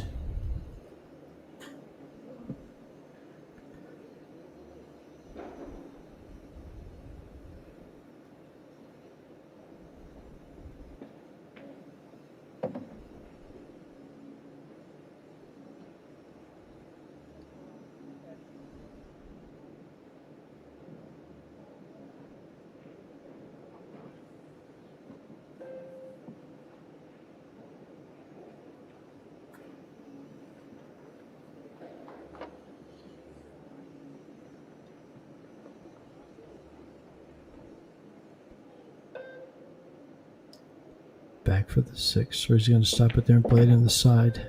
Yep. Yeah, all the hard work done now. A little bit of maneuvering to do, but now everything wide in the open for Shane to get on the hill.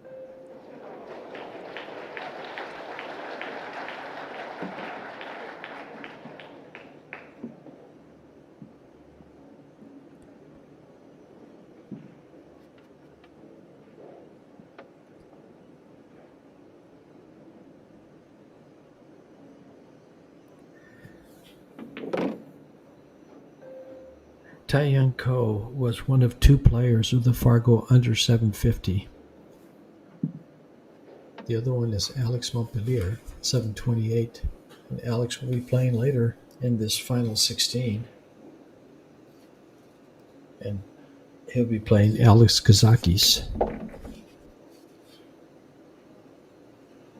Everybody else was quite a bit over 750 and a lot of 8. I think there was 22 players with out of the 32 with Fargo's over 800.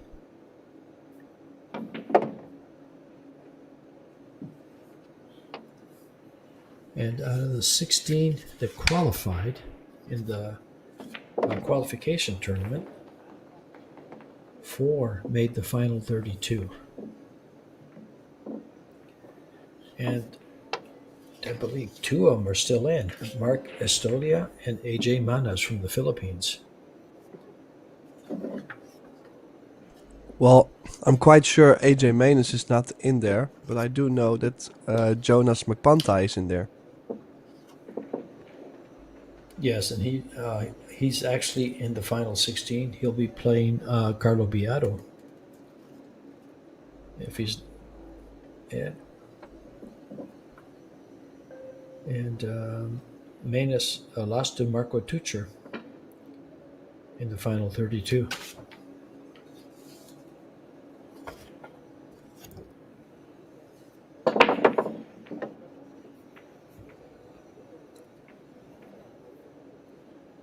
And later on this evening, right here in Ho Chi Minh City, we'll have the women's final between Rubelin Amit and Tu Chen Wei.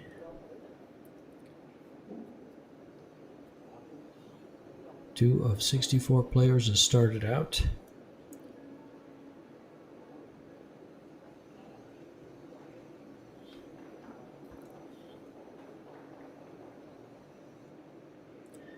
Winner gets 22,500,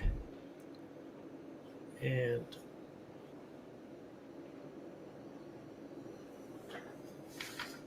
the loser gets 13,125.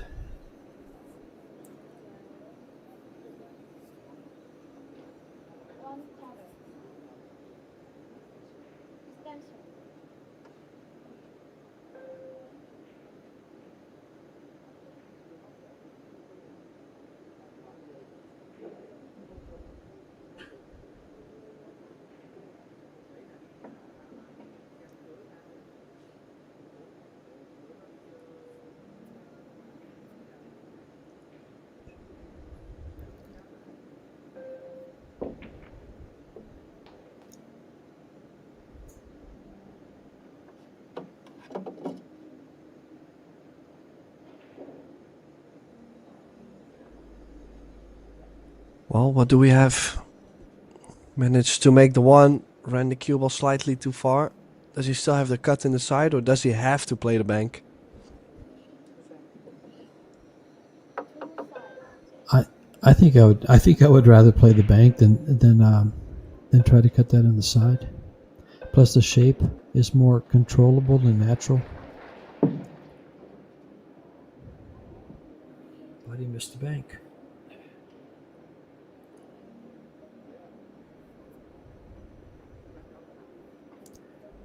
Well, Most bank pool straight in players- stop shot. Yeah, most bank pool players would have eaten that bank shot up.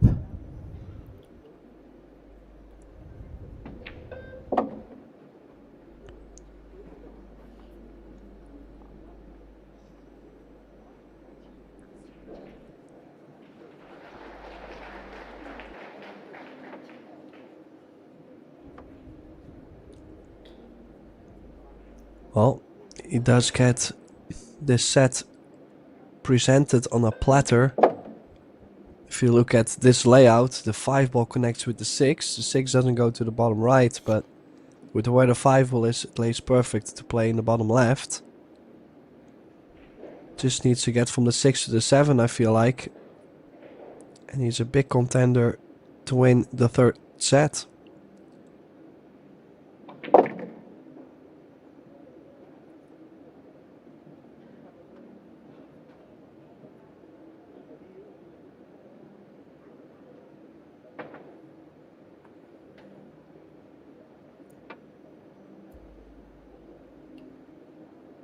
Well, this hasn't been the cleanest set from Shane. A couple of little mistakes he normally doesn't make. The last set, I mean, not this one. This one, he's going to clean this up pretty easy.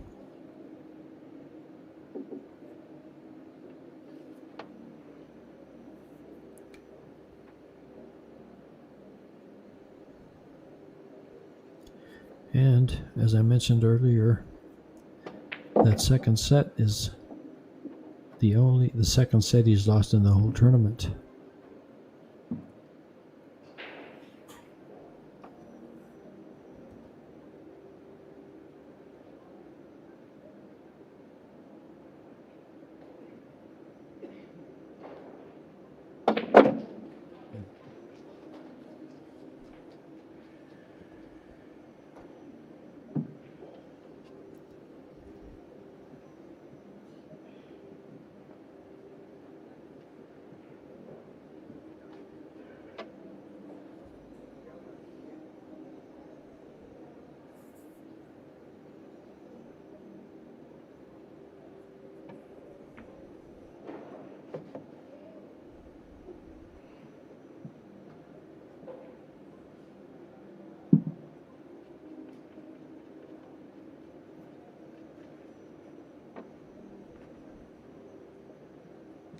Well, let's see, is he going to bump the 10 ball in front of the corner going forward with the 9 in front of the opposite corner, or...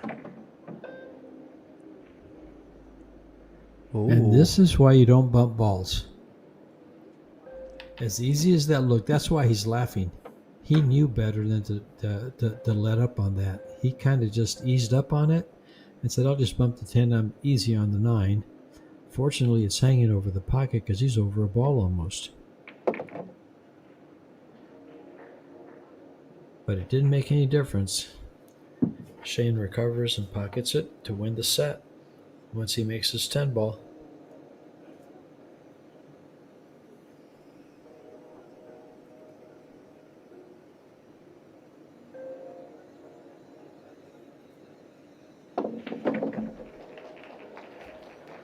And set number 2 goes to Shane Van Boening.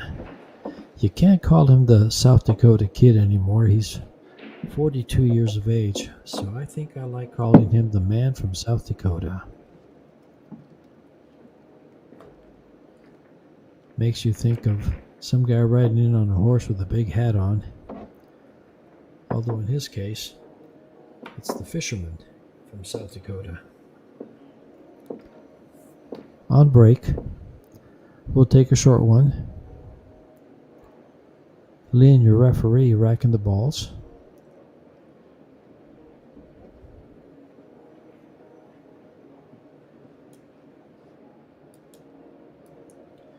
Be right back.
Well,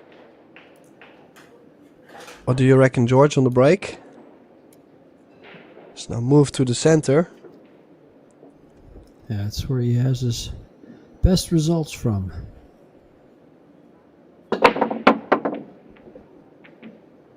There's that Shane Van Boening break. Hello, I'm back.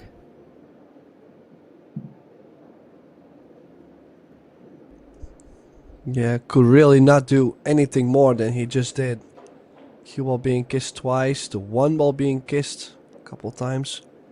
No result, but what a break. Yeah, well, while Shane was breaking that, the Vietnamese crowd has been a little quiet because Aloysius Yap has tied Durang Quoc Hong 1-1 in their match.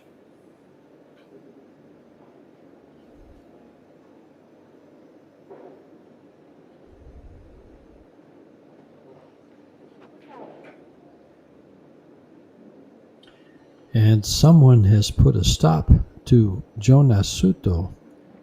Oliver Szosnocki has just defeated him in 3 straight sets.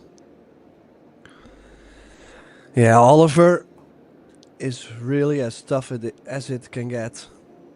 Obviously a former third place finish in the World 9 Ball Championship, I believe. Yeah, well.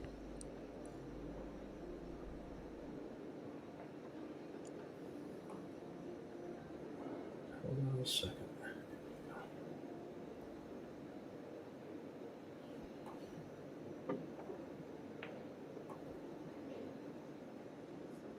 Yeah, he defeated Jonas 4-0, 4-0, 4-3.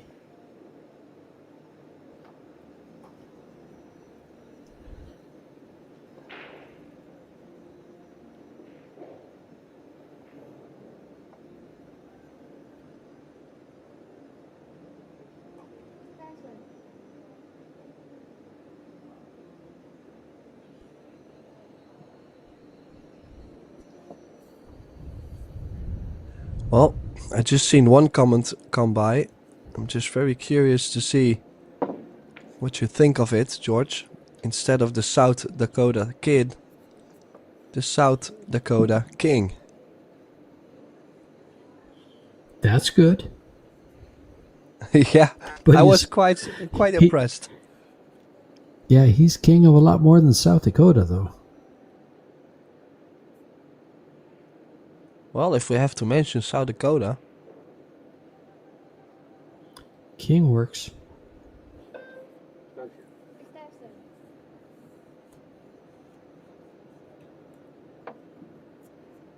Anyhow, Shane does have the advantage again in this match, being one set up. Are we gonna see another comeback from Ko? Or is Shane able to close out the match? Oh, Shane just scratched straight in the corner. Can you believe what he's just done there? Well, sure did. Interesting.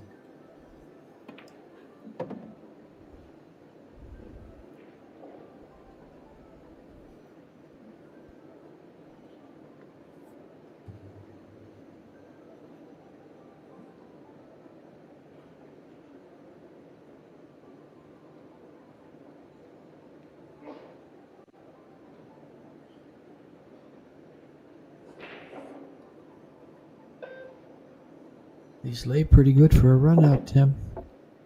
The 3 ball leads you to the 4 in the side, or you can come back and play it in the corner. And the 5, 7, 8, 9 gets good on this 4 ball and handles that side pocket.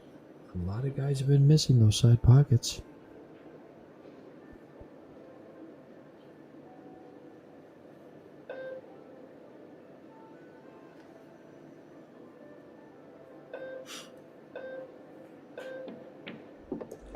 Yeah, it sure is laying well.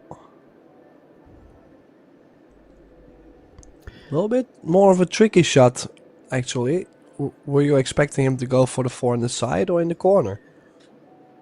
Well, I don't like the side, especially because where he's gotten. Now it's hard to get good shape on this 5. But it looks like he can follow the ball, so he'd be okay. Yeah, he's fine.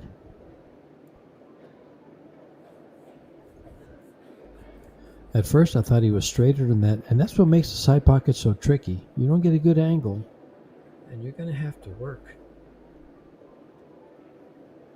for the next shot.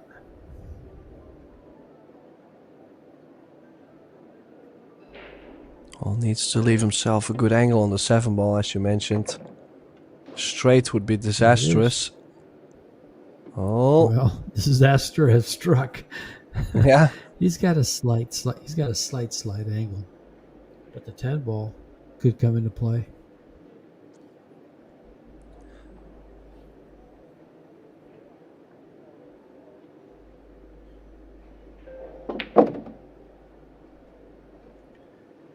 Nice. Wow. Oh, we got a nudge out of Shane there.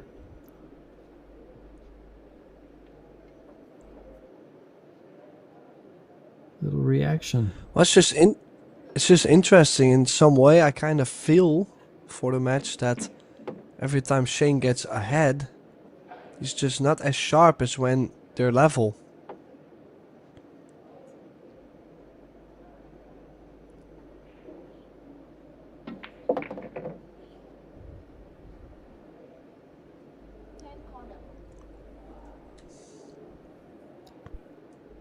That's a good point.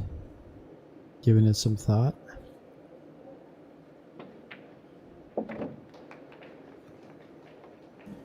Well, we've seen that before yesterday with Joshua Filler and Duan Guakwang. Joshua missing the shot to close out the match. Then they went to the deciding set and lost the deciding set. So you're not on the hill forever. There's plenty of things that could happen, and that's the same thing in this match. Shane, I'm not sure if he does. I mean, maybe it's just coincidence, but has to make sure to keep his foot on the gas.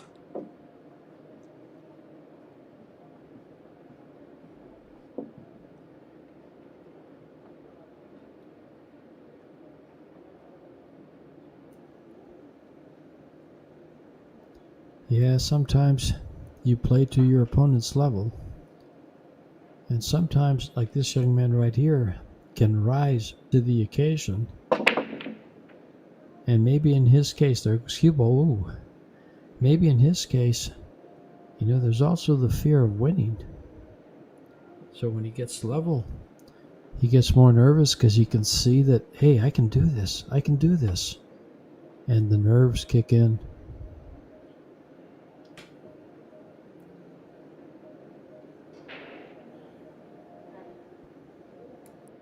Yeah, no doubt. He's going to get nervous at some point. He's playing phenomenal player.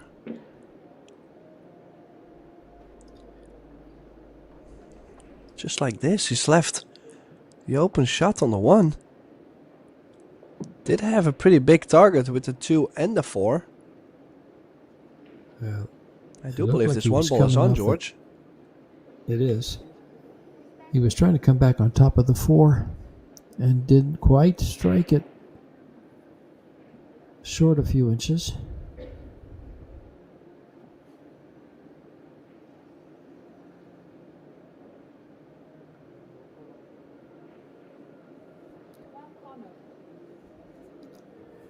The thing about Shane and most players is intensity. The intensity level varies.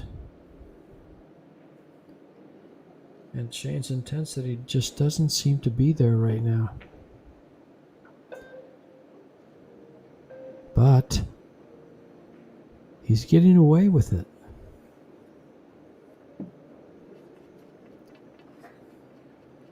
Shane has the 4th highest Fargo in the world. If he was playing one of the higher Fargos, or, I'll name some names like Filler, Gorst, Koping Jung, Koping Yi. If he's playing those guys, these mistakes would really hurt him. But if he's playing those guys, I doubt he makes them.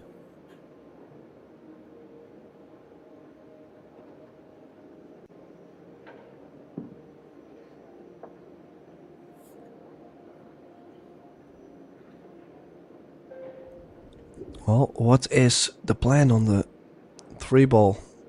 Is there the 3-10 combination? Is the 3-ball on the rail frozen? And then it could be missable.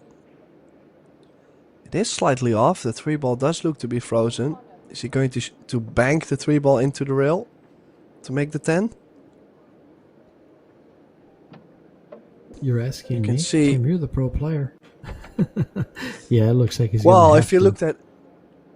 look at his It's facial tricky. expression there, It's tricky. he was not happy, right? Yeah, well, with the ball frozen, it's not that easy. Because how much is it going to bite? It's newer cloth, but it's very humid, so it's going to bite quite a bit. And that's what is going through his mind is, I could miss this very easily, and everything's open. Yeah, and if you make it, what's the shape you're gonna get on the 3-ball is also not a gimme. Well, now he's probably... yeah. He can cut it to the corner. He shoots these a lot. Shots like this, he'll shoot playing one pocket. But that cue ball is going to travel. Yeah, it's gonna look quite speedy. Does he have a chance to maybe run into the 6-ball? Take a little bit of a risk at it. No, played safe. He's just going to play safe. And a good one. Containing.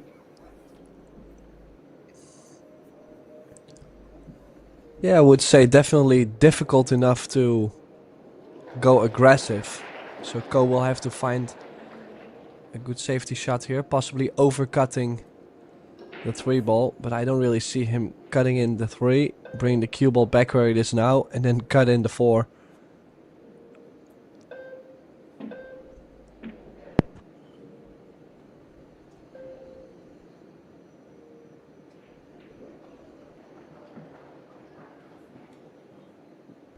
Yeah, don't mind the shot he just played, just slightly too thin of the 4, so the 3-ball managed to still have speed on the ball.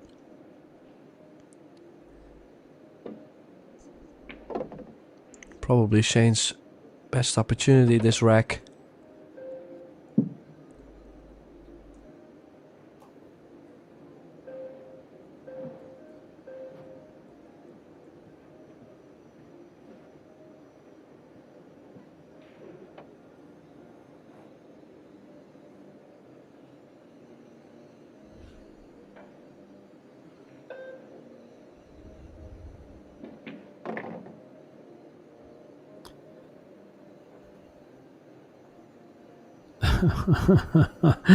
um, just when you think you were back at it, you got to use the jump cue.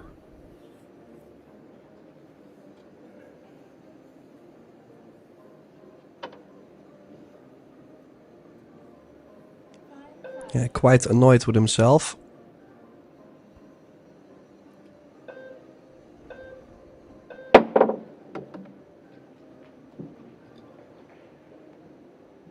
Well, now he's faced with a tough shot.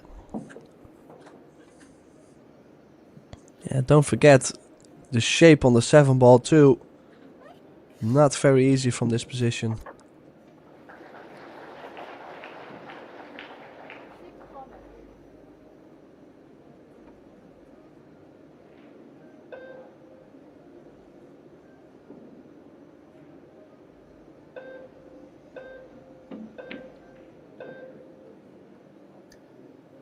That shot wasn't very easy either. But this one's easier.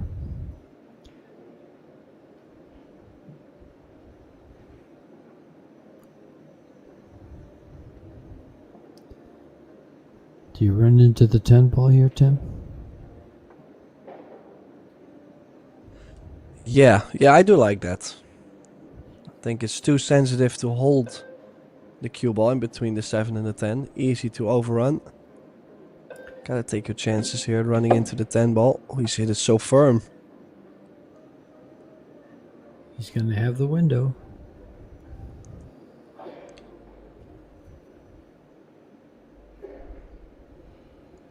Well, he's looking at playing the 8 in the center.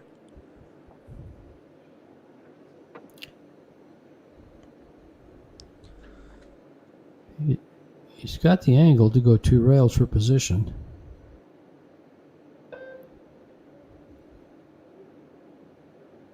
Can he smooth out the stroke and hold it? Yeah, that was a tricky. I think he was trying to go up on top there, and he did. I think he's there.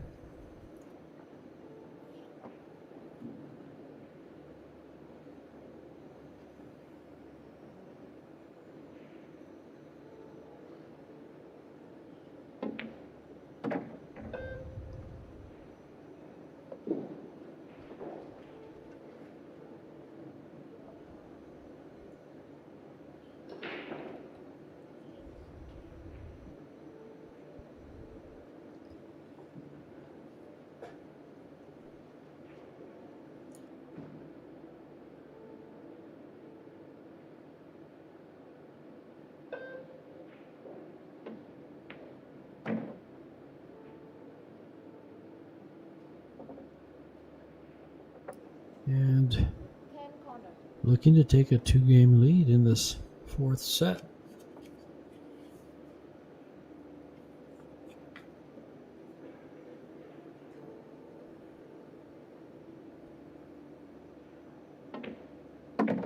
Yeah, early trouble for Shane van Boning in the 4th set. Trailing 2-0. Not sure about you, George, but I can feel the momentum going back and forth now completely with the man from South Korea.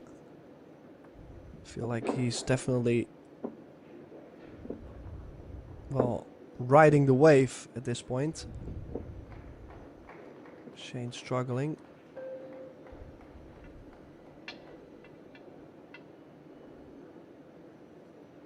Well, can't argue with that, but I wouldn't call getting behind. He got behind the ball and ended up with a tough shot on the 6 and gave him a fairly easy mop-up for that game. And you know how these short sets go. Breaks dry, Shane runs out, gets back in control, and it doesn't take much, but he didn't break dry. 1 ball went, not much on the 2. Looking for a safety.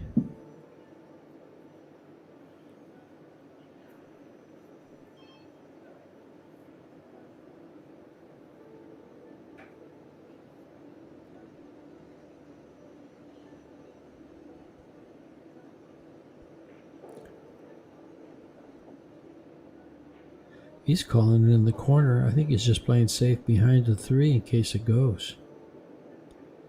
I can't be mistaken. I am quite a bit. Yeah, I think so. I would like to play that shot for sure. Bring the 2 ball near the 10. Yeah.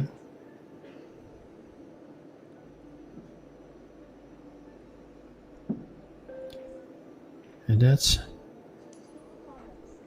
awareness there. That's just a just in case call.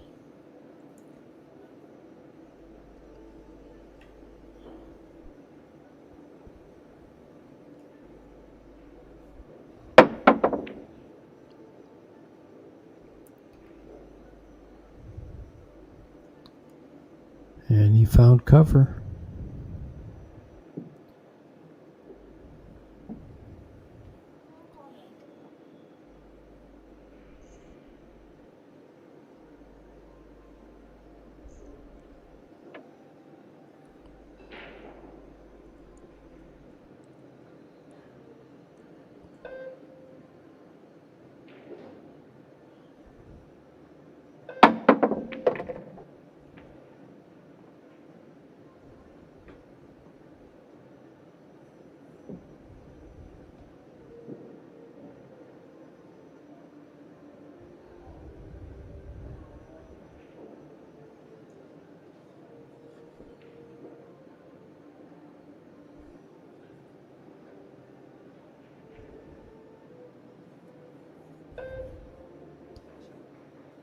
he going to run around these 3 balls, Tim, for position on the 4?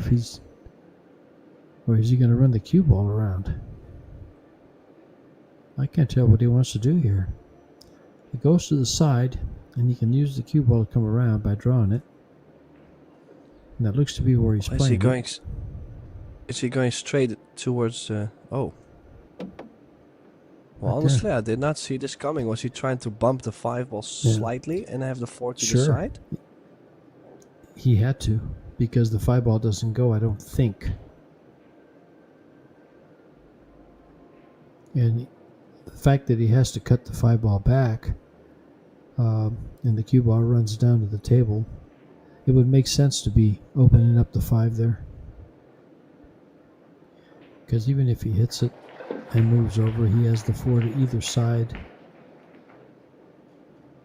And Shane moving on him, and this is what champions do right here.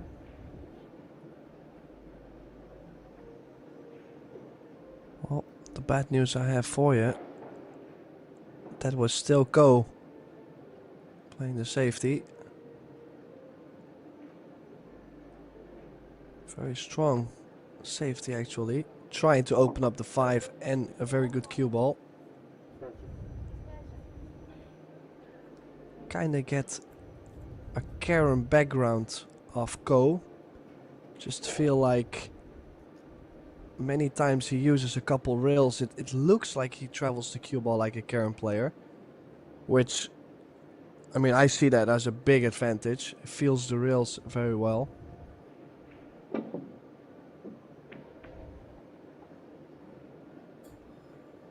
Well, he's given up an open table with the exception of the 7, but the 6 ball, if you can get the cue ball back to where it's at now, or close to it, and get an angle to go into it, he can address the 7. Doesn't mean he has to get a shot off of that, though.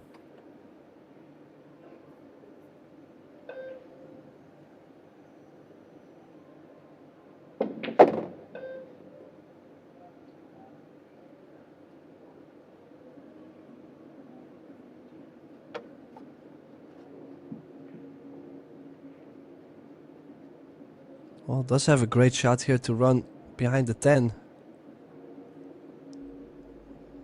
Cannot really expect him to go aggressive, do you? I do. If I was playing Shane, I'd be going aggressive. I'd be going after this out. I'd be looking for an angle to get on the 6 to break it out. He doesn't have it.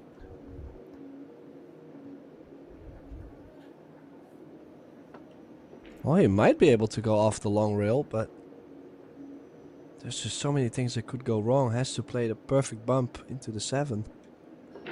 Yes, yeah. He's going to settle for a roll up and use the cue ball up against the 10.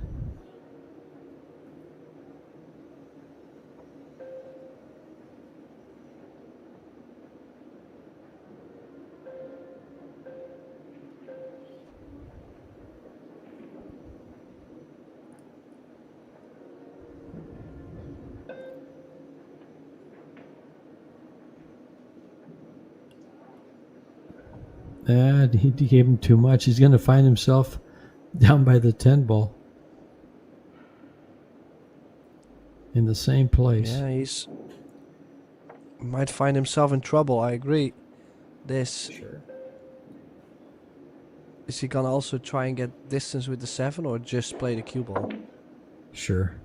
He'll get there. He's going to use the 8 and the 9. He didn't get behind the 10. So if he can see it, he's not as unhappy, but it's still tough. He's almost 9 feet away.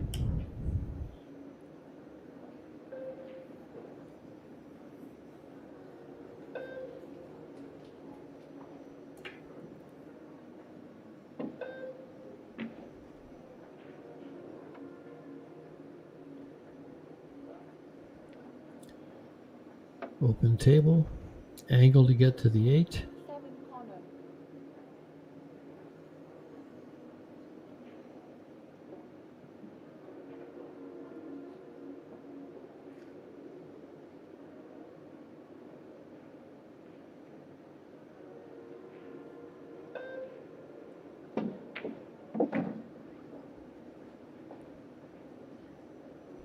Well, how well did he hit that 7 ball? Excellent shot, perfect cueing.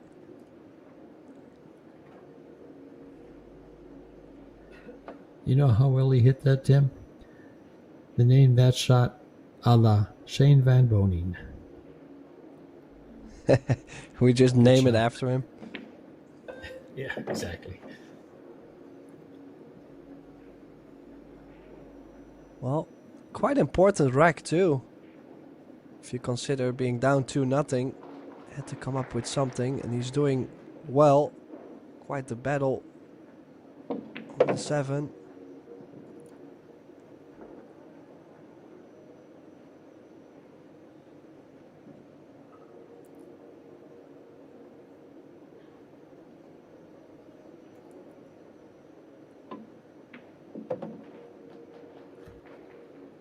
And Shane's on the board.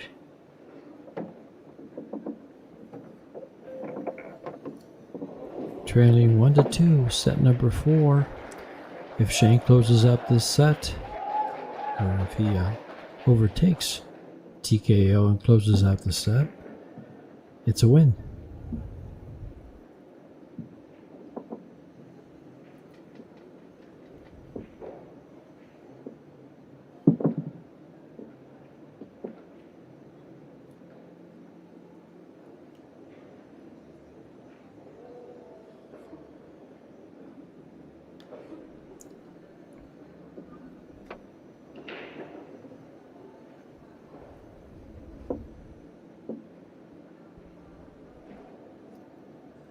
Looking to repeat the Van Boning Classic on the break.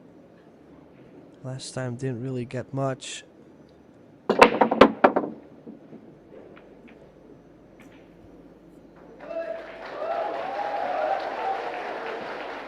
Traffic jam in the upper corner, and nothing goes down.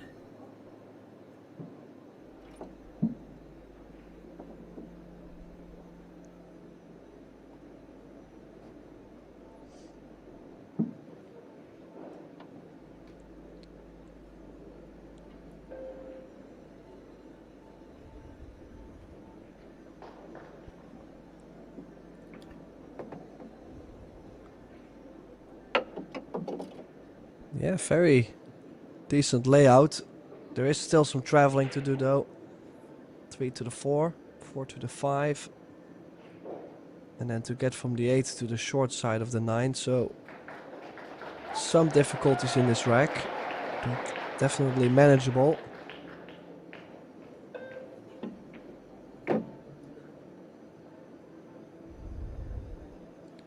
Oh, that was just okay still for the cut.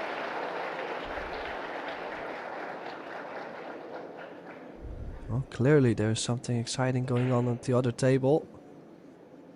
Do we have any scores on Wang Sao?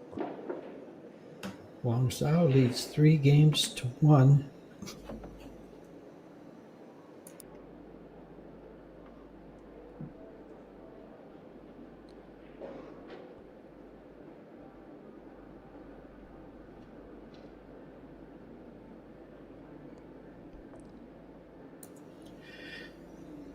Three to one in set number 3. They're tied 1 apiece.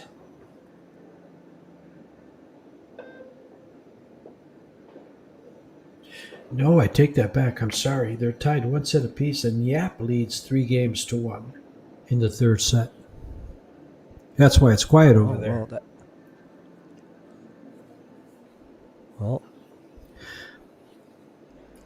but here's a little something that looks a little bit ominous for a previous champion. Kopin trails 2-1, and they are tied in the 4th set. Mark Custodia, who was one of the players that came through the qualifier. Wow, that is huge.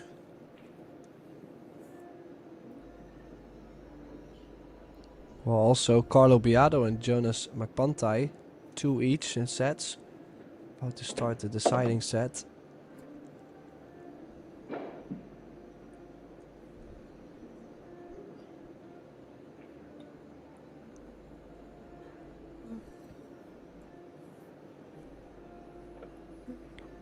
Oh, is handling this run out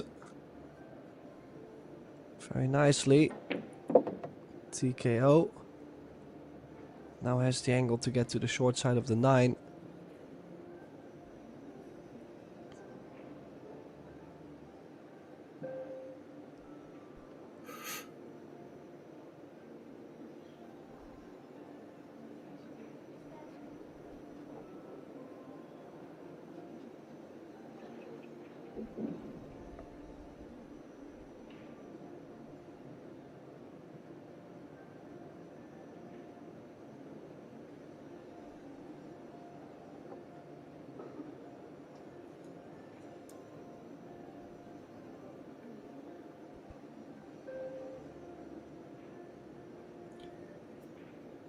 Probably play the 9 ball to the upper left-hand corner, going 2 rails. You're right towards it. He's going to move it. Nicely done. He hit it perfect. Wow. Yeah, might have had a bit too much angle on the 8 to get to the short side. I also was expecting him to play top left, but how well has he nudged over that 9? He's on the hill now in the 4th set. 3-1 for Tayong Ko. After this break from Shane. Square hit, but just nothing finding its way.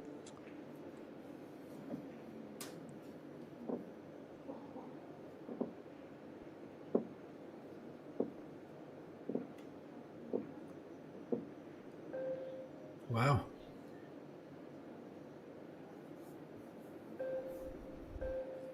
You know, if he starts off the way he started the match, with a good break, running to the 6 ball, and doesn't make the mistake on the 7, he could break and run this last set, this last rack.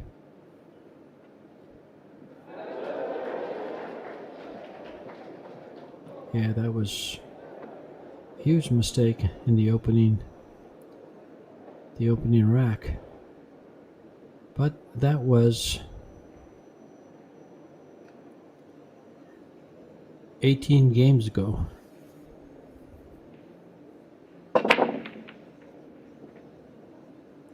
Goes the 8. The 1 sits up. Look at this rack.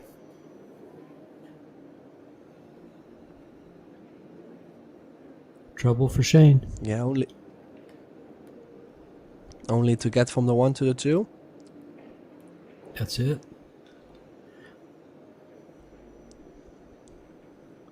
Might even play the 2 ball to the corner, but I think I would still play for the side. Probably will have to travel slightly with the cue ball from 2 to 3. That's a good point, Tim. But I like the way he did this because he didn't take a chance of getting behind the 7. I like the way he shot this. But now he's got to be a little creative to get to the 3 ball. He's got to go around the 4, between the 5 and the 9, to come for the 3.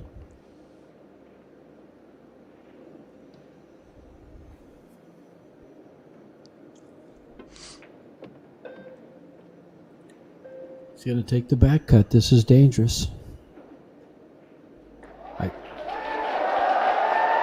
Oh, it goes. I didn't think it went by the 10. I thought he had to shoot it to the right. That's a break for him. Good decision. Yeah, way easier to run the cue ball right, instead of running into the 10 possibly if you cut it to the bottom right.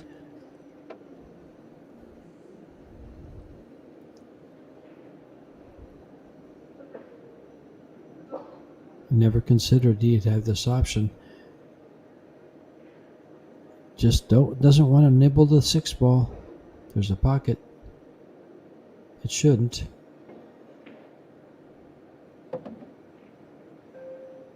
Now see, there it is. He's got the break. He's there. Now he just has to hold his nerve.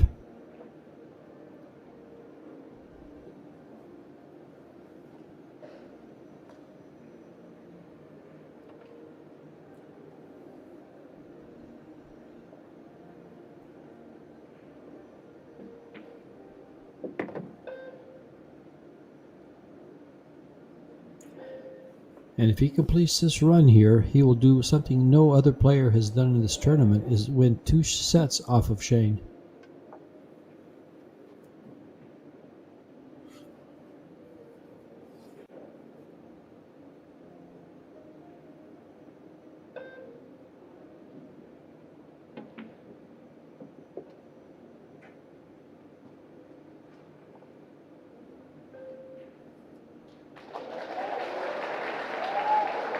If he gets good on the 7, it'll go to a deciding 5th set.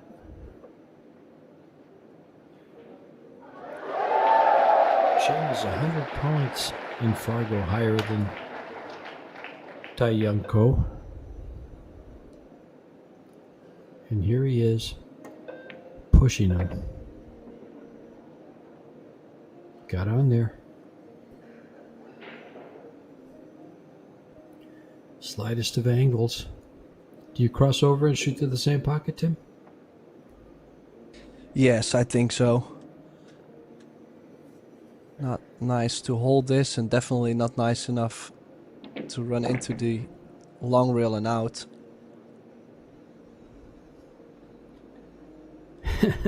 I'd like to see a heart monitor right now. He's at about 130 to 140.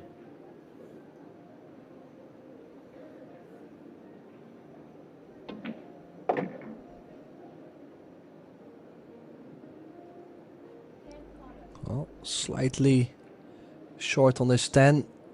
A little bit more cut, but this to bring this match to a deciding set.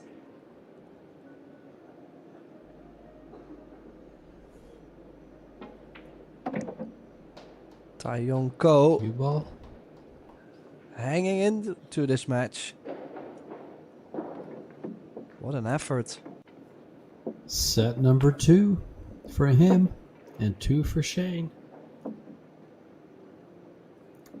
At the beginning, in the first set, it looked like Tayong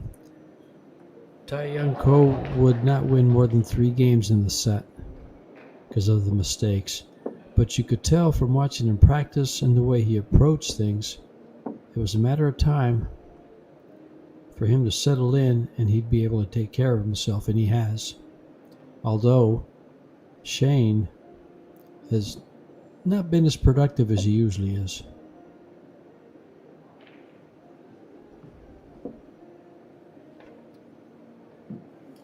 Let's take a look at some of those other scores here. Beato tied at 2 with Jonas Magpantay, but leading in the first game in the 5th set. Well, there's another guy right there, Carlo Beato, reigning champion, looking to do it 2 years in a row. And he's not out of the woods yet. Estolia tied 1 game apiece in the 4th set, leading 2-1 in sets. Suto is out. Schloznoki beat him. Gosh, I think it was 4-0, 4-0.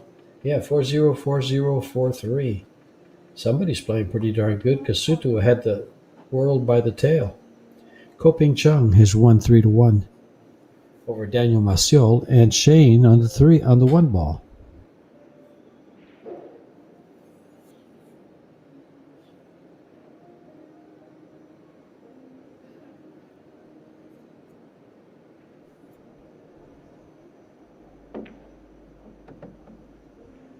Now,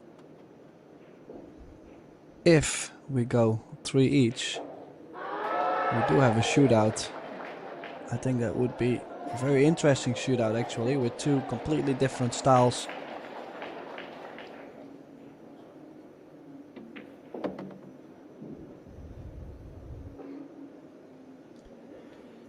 Something tells me this man right here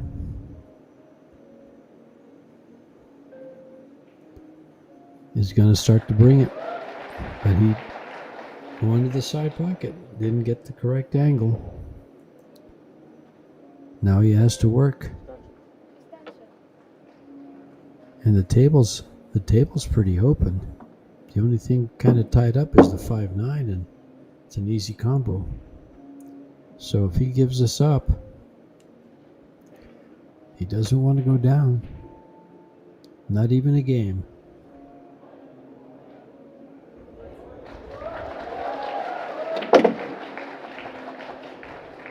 Scratch. Oh, look at the cue ball, yeah. Wow. Played for a 4-6 combination. Completely gifting the rack. Oh dear.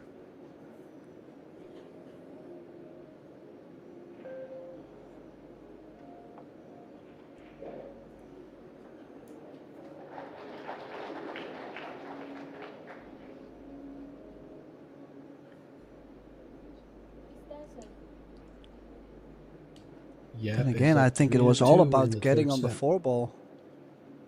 Yes. Well, it was all about getting too straight for the side pocket. Any kind of an angle he could have gotten to where the cue ball is now. Yes, indeed. I'm quite sure, I mean, obviously he knows that too.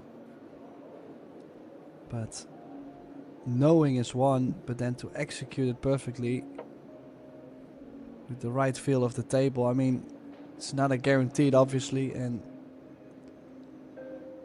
well, go again, just picking up the pieces with ball in hand. Oh, that was a little bit of a mistake there. Yeah, this little angle hurts.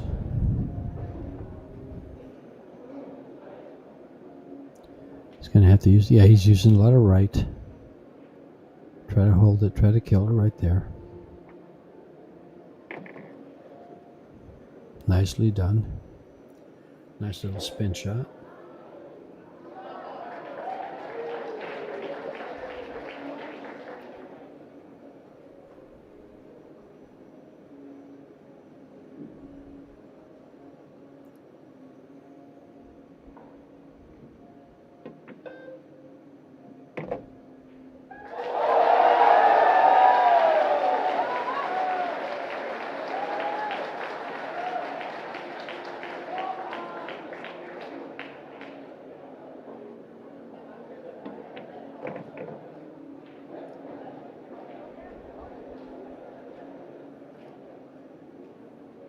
Does he have the angle to go straight to the 10? Side pocket again.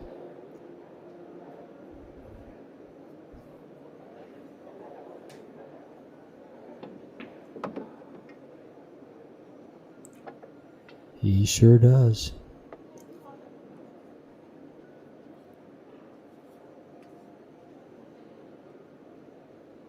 Big shot, straight in.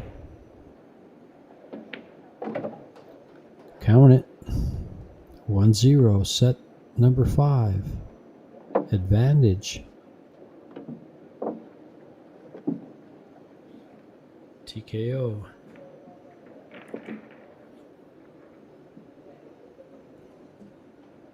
This is dangerous. This is when I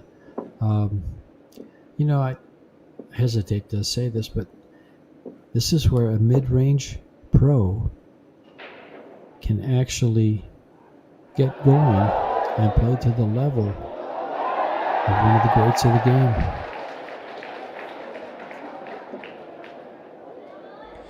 Well, that TPA they always talk about, it really fluctuates. I mean, I'm a true believer that a 750 Fargo can play like a 800 or 8 something, 8 and a little bit on a good day. So, and the other way around, 800 Fargo can play like a 730.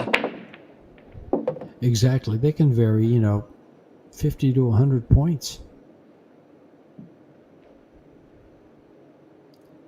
Especially in a short span of 4 games or 5 games, which makes these short sets easier for the lower ranked players. It's all about pressure. Oh. It's all about nerves.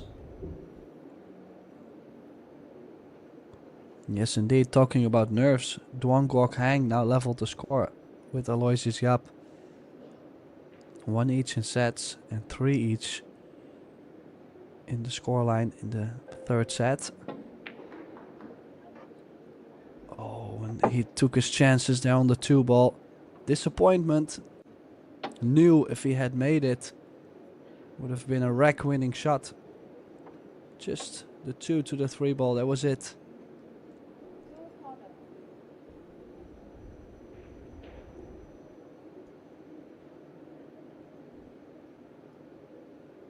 Yep.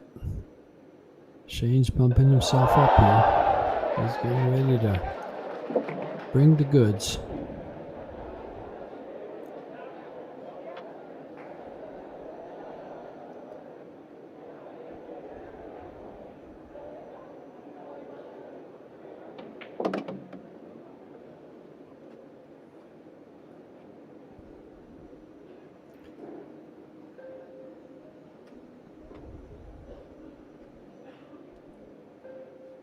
Well, gotta say, Shane usually doesn't look too pumped up. Usually he floats more around the table. He's like digging really deep at the moment to still get it done. He's putting on the big grind. Played the 4-ball to perfection. Well, the day you think that Shane's going to lay off a little bit, I've got a bridge to sell you. That man doesn't like to lose. Not at all.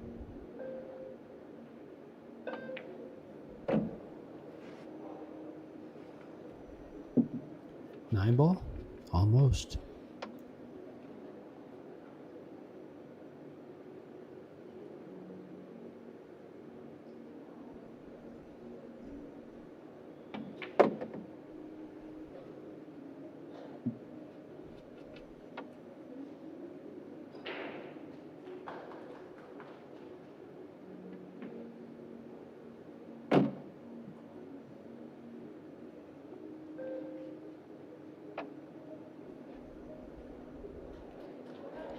Making quick work of this rack. I think most of it is going to depend on what happens on the break, George. If Shane can make a couple balls on the break and get shape, he might go completely off in this set, might go all in.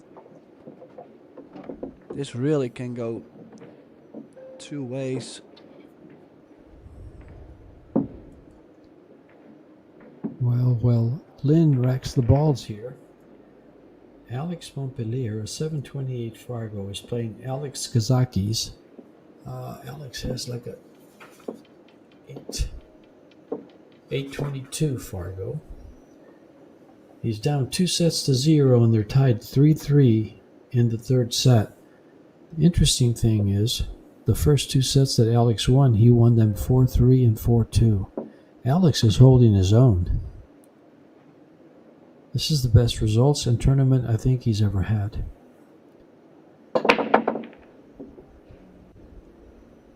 Yeah, also has been investing a lot in his game. He's been traveling all over. He's been putting the time in.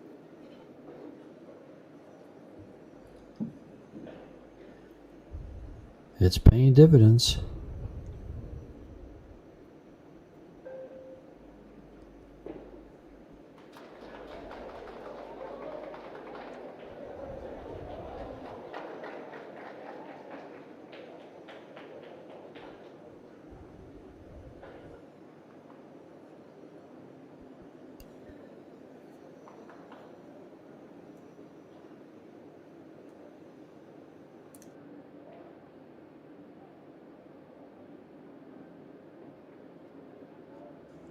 Safety. Or at least tried to get the safety. Yeah. Now, do you expect him to play a safety on the one? Did shake his head there, so Yeah, would assume. it's how you feel on the shot. This banks around pretty easily. I don't know how much room does he have on top. He's in a tough place. I was thinking about the four railer to the upper corner pocket that lays up on the head rail, but his angle's too sharp. Well, interesting to see how he handles this.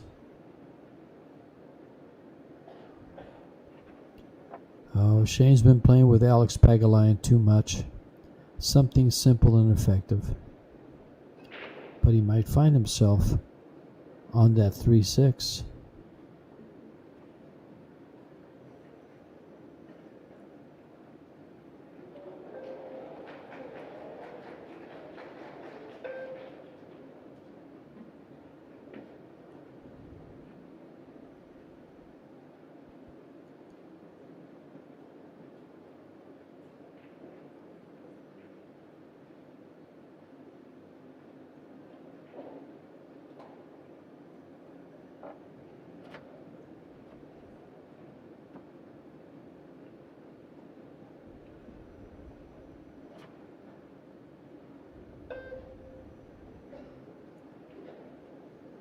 Looks like he has an edge.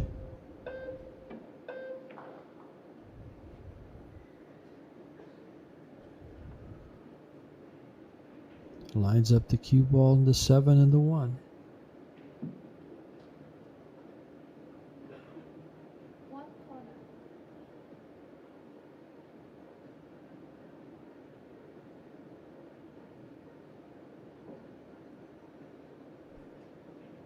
Oh, you can see it. Oh. Yeah, but it's can make awful this ball, I far think. away.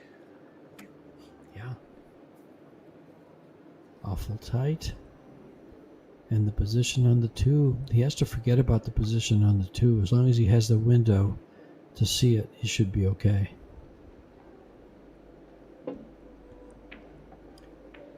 He didn't play it. Uh-oh, and Oh, how many times are you in the game, Tim, and that happens? In Shane's position, the guy gets a roll like that, a double kiss on a shot, and he ends up safe.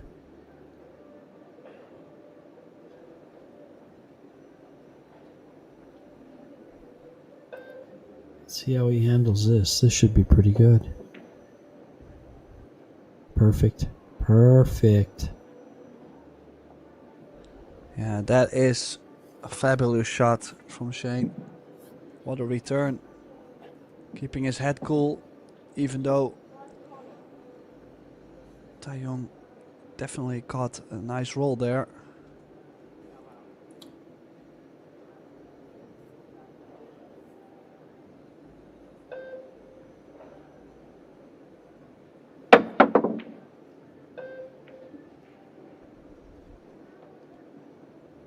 Good jump.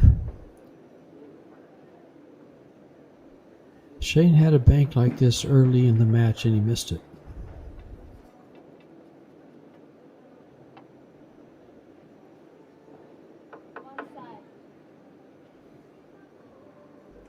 Yeah, I would expect nothing else than him going for another one.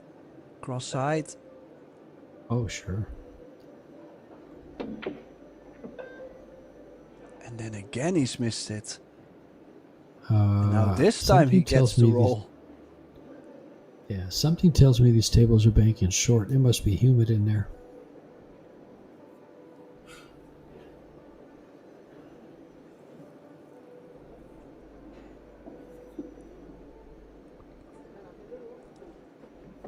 Well,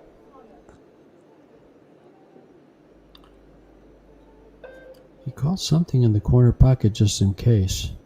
He's going to kick the 1, it looks like.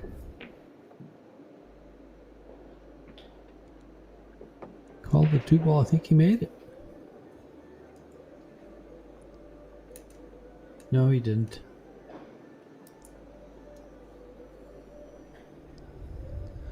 well, it is currently slightly raining and 77% humidity. Yep, that's why they're banking short. Right behind the 3. How good did he hit this? Oh, How good did he hit this? well, this is quite the trap. I'm not sure how easy it will be to hit this. This is what I'm saying, like a lot of these kind of shots Tayong has played very well. Really moves the cue ball like a carom player in that case. Of course, the carom is very big in South Korea, Vietnam, couple countries in Asia. And that's gonna give him the opportunity first to take another lead.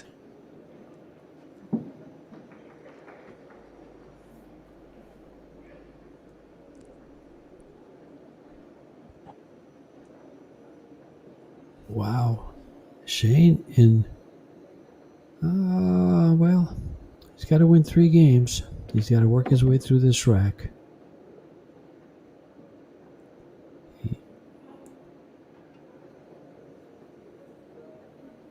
He's had some ups and downs. He hasn't been real solid, but he's come with some good stuff to earn him some games. He has won 2 sets.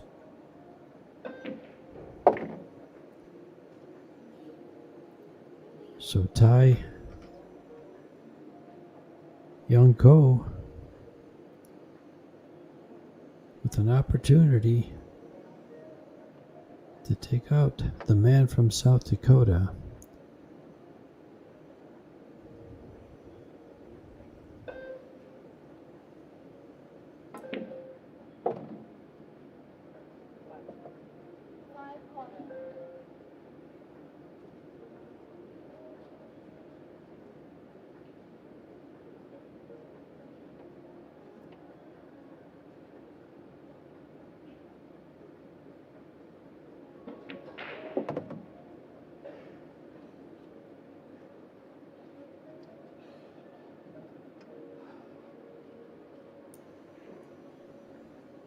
He's holding steady.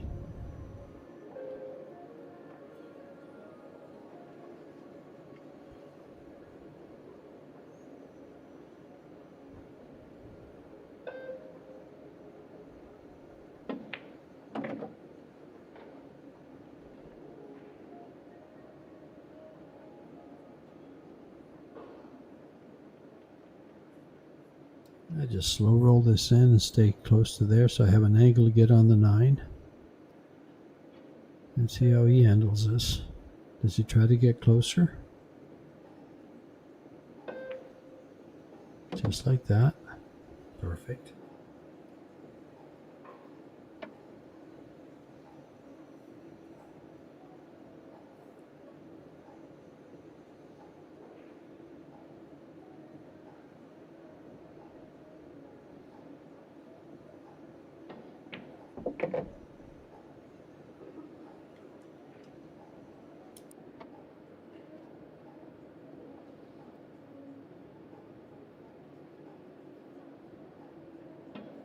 Wants to come all the way down. He does. Wow.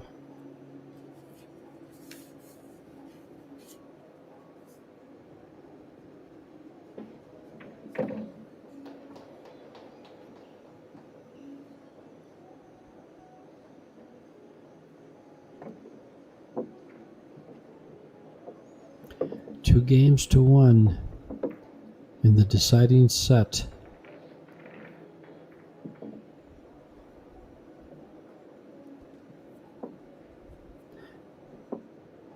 Adding to Shane's pressure of wanting to win this tournament, because he doesn't have this title, is the fact that his opponent is 1 game away from forcing a shootout at worst. 2 games from winning.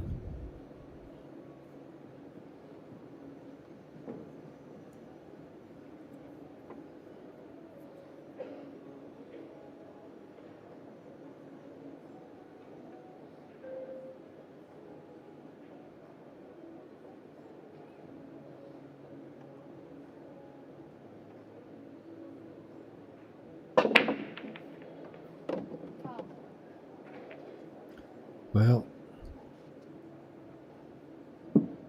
this should get Shane off his feet and back to work.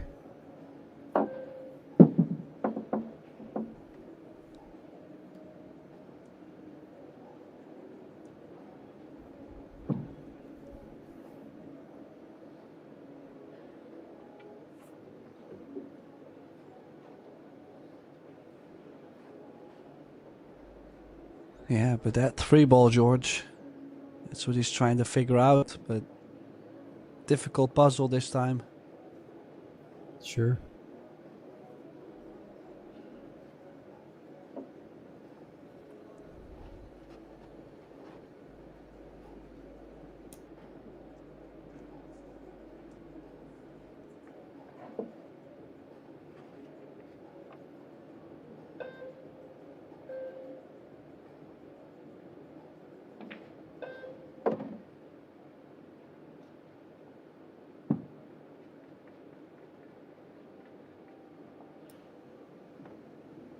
Where's he going with the 3-ball, Tim? 3-4 combo? Or a safety behind the 8? Well, he was looking at that 3-4 combo. It's just that you're trying to get straight, like as straight as possible on it. So the cue ball has to be very close to the 9. Has to be careful. Oh, he's going to run into it. He's going to run into the 8. Oh, look at this. Now, that is a good shot, Tim. That is, I think, way more than a good shot, George. Look at how well he's played that. Very clever.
Well, you would almost say this match is made for a shootout. Trading off the racks. Especially with Shane's break not working as he wants it to work. Let's say it like that.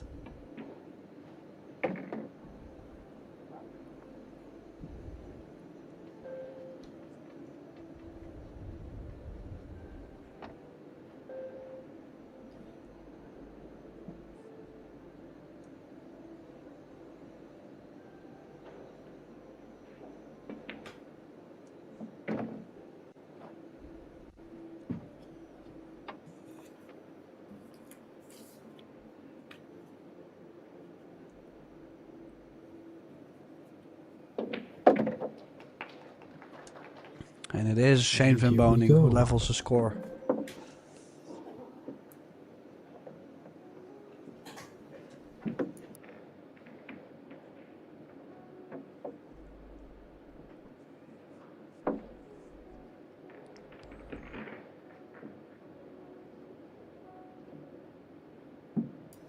And it is Shane Van Bonen to be breaking. Will we see that big break? And will this young man get back to the table?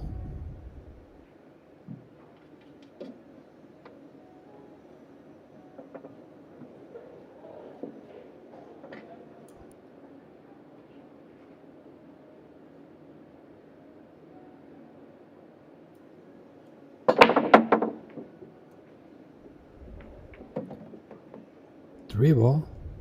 Shot on the 1. No. Cue ball behind the 8-6. Probably. See what else Shane has in mind.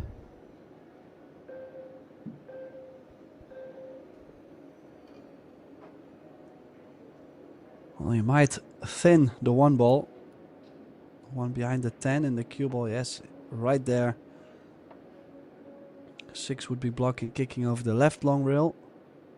D8 would be blocking it directly, and if the cue balls froze to the right long rail, you won't be able to kick in any way. Oh, he's left that one rail kick though, over the long rail.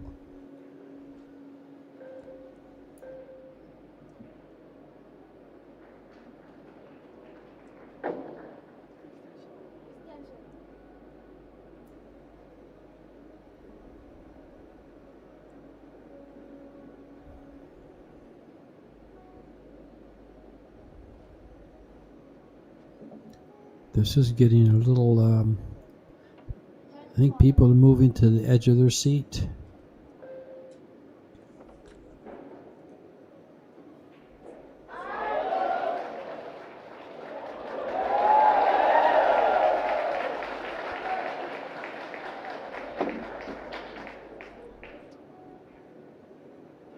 Oh, well, he's got a shot, Shane does. But he's also got the 4, 5, 6, 8 tied up.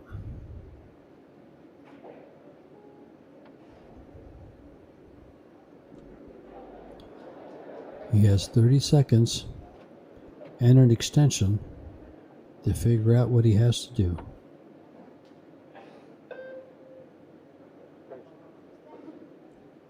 Well, what is there to do? Find a way to get safe on the 4 ball or get on the inside. I wouldn't try to play it right there. Is where he wants to get, and he's got the lane for it. So we go 2 rails to just to the left of where his hand is.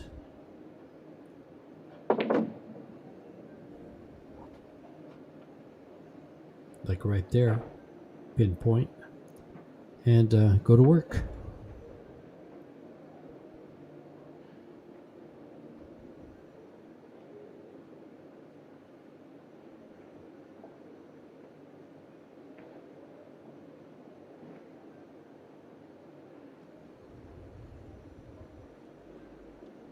Well, does Has a play kick shot. very well over the cushion.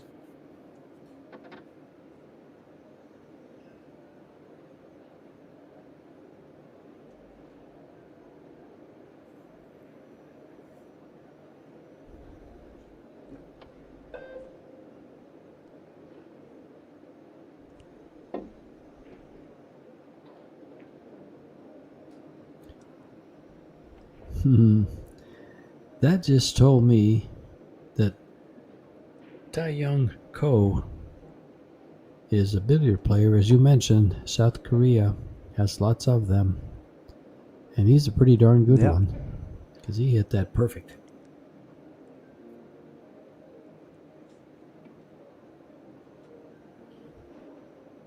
Yeah, gotta say, slightly unlucky to leave this small edge of the 4 for Shane. But indeed played it very well. But you could see him get to the table and instantly starting to measure too. Like he knows precisely how to work the rails. Yeah, he's going to kick this ball and get safe with it.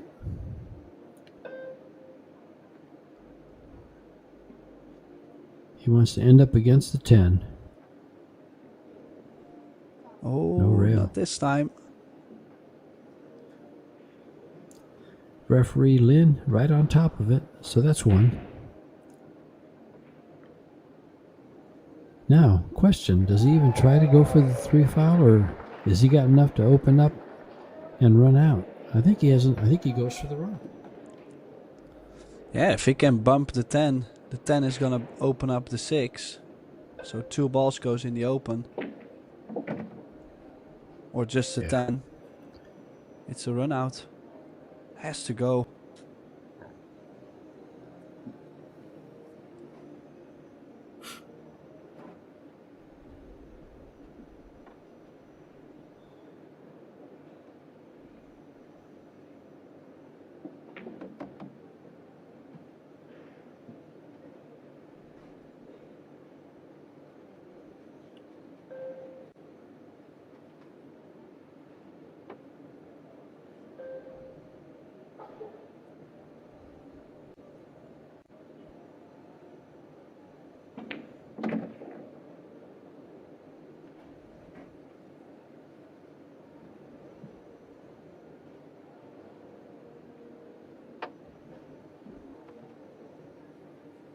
This is going to take some work here.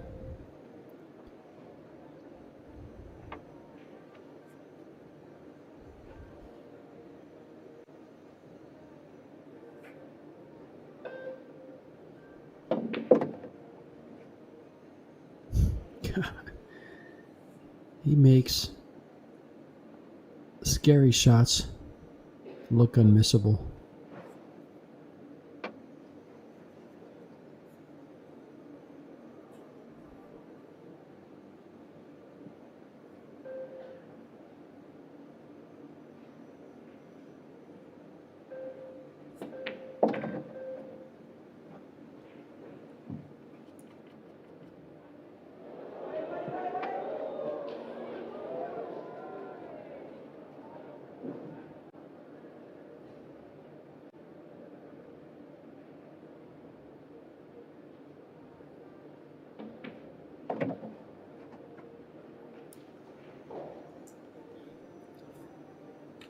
Yeah, now on the 10 ball to get on the double hill, to get on the hill first, Shane Van Boning.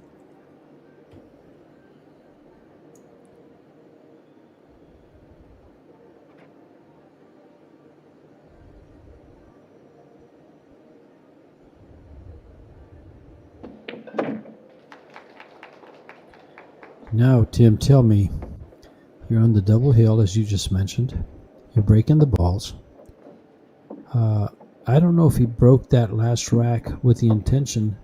No, he broke them, spread them out, and they just got bad. Okay.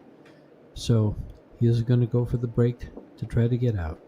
I thought maybe he broke from the side and wanted to leave balls together, limiting the availability of balls for Ko to run out, making it harder. So let's see how he breaks these. Is he going from the middle? No, he doesn't have the cue ball. He's going from the side. If he's standing there, he's going from the side.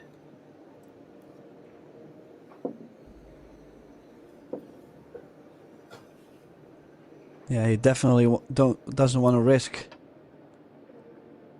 leaving it dry and a way too easy spread. At least he's gonna try and make it clustered up.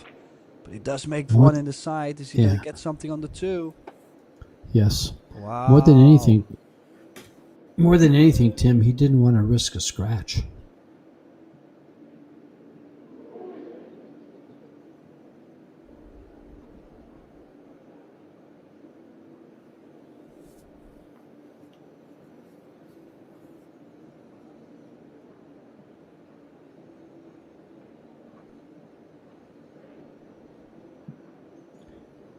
Little drama in this last 16 round. We got some champions being challenged.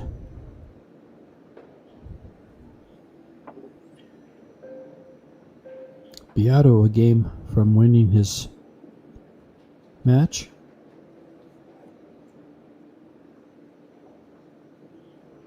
Van Boning the same way. Will we see Shane Van Boning and Carlo Beato? I know we will see if Shane wins here.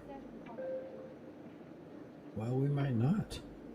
I was going to say we'll see Hung and Shane, the Vietnamese player, and Shane next if they both win their match. If not, Shane wins this. We'll see Yap versus Shane. And the last time they played, I think Yap came away with it. Came away with the win.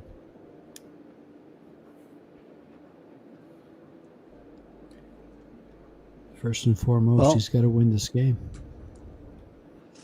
Well, also Yap still has to win. Yes. That match. You know, I wonder who he'd rather play. Uh-oh. Oh. He does it again. I forgot about the... Solved. I forgot about the Solved shootout. everything. I forgot about the shootout. If Ko can win this rack, It goes to a shootout.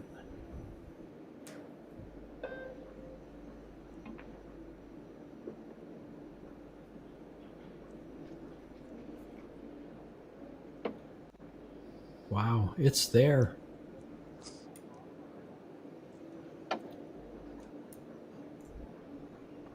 Well, another fresh result. Kota Tayong from the Netherlands.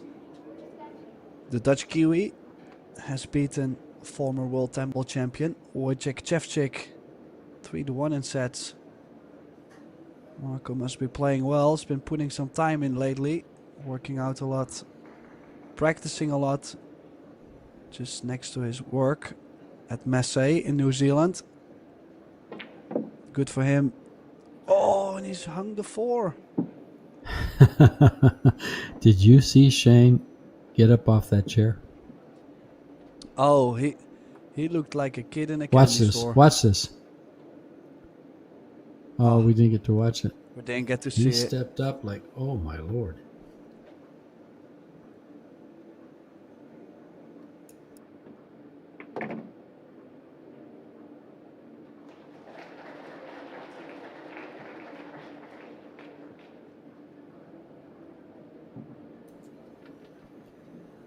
And let's sit back and watch a champion at work.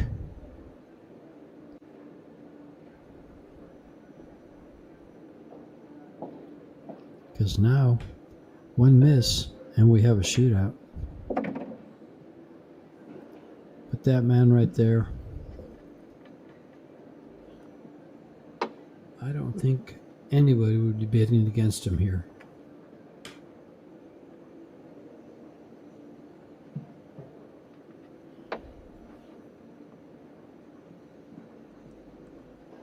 Wow, and just overall, I think Tayong really played a strong match. Just really did not see that 4-ball coming. And I think overall for this match, I wouldn't have been surprised if it went to a shootout. They have been trading off sets, back and forth. Both have played their hearts out.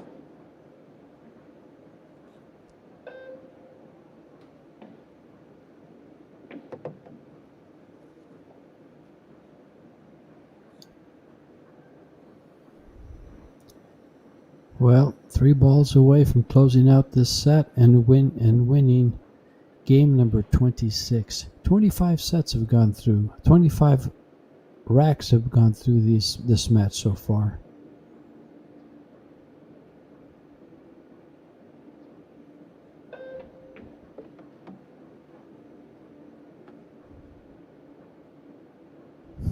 Absolutely perfect position.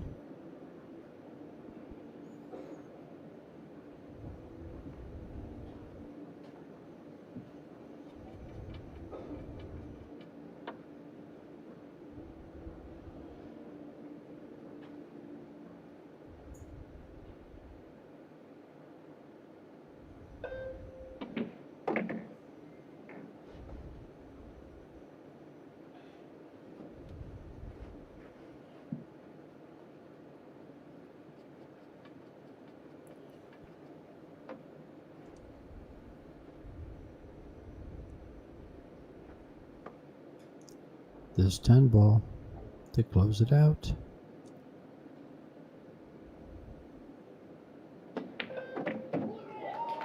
Yeah, and he does make it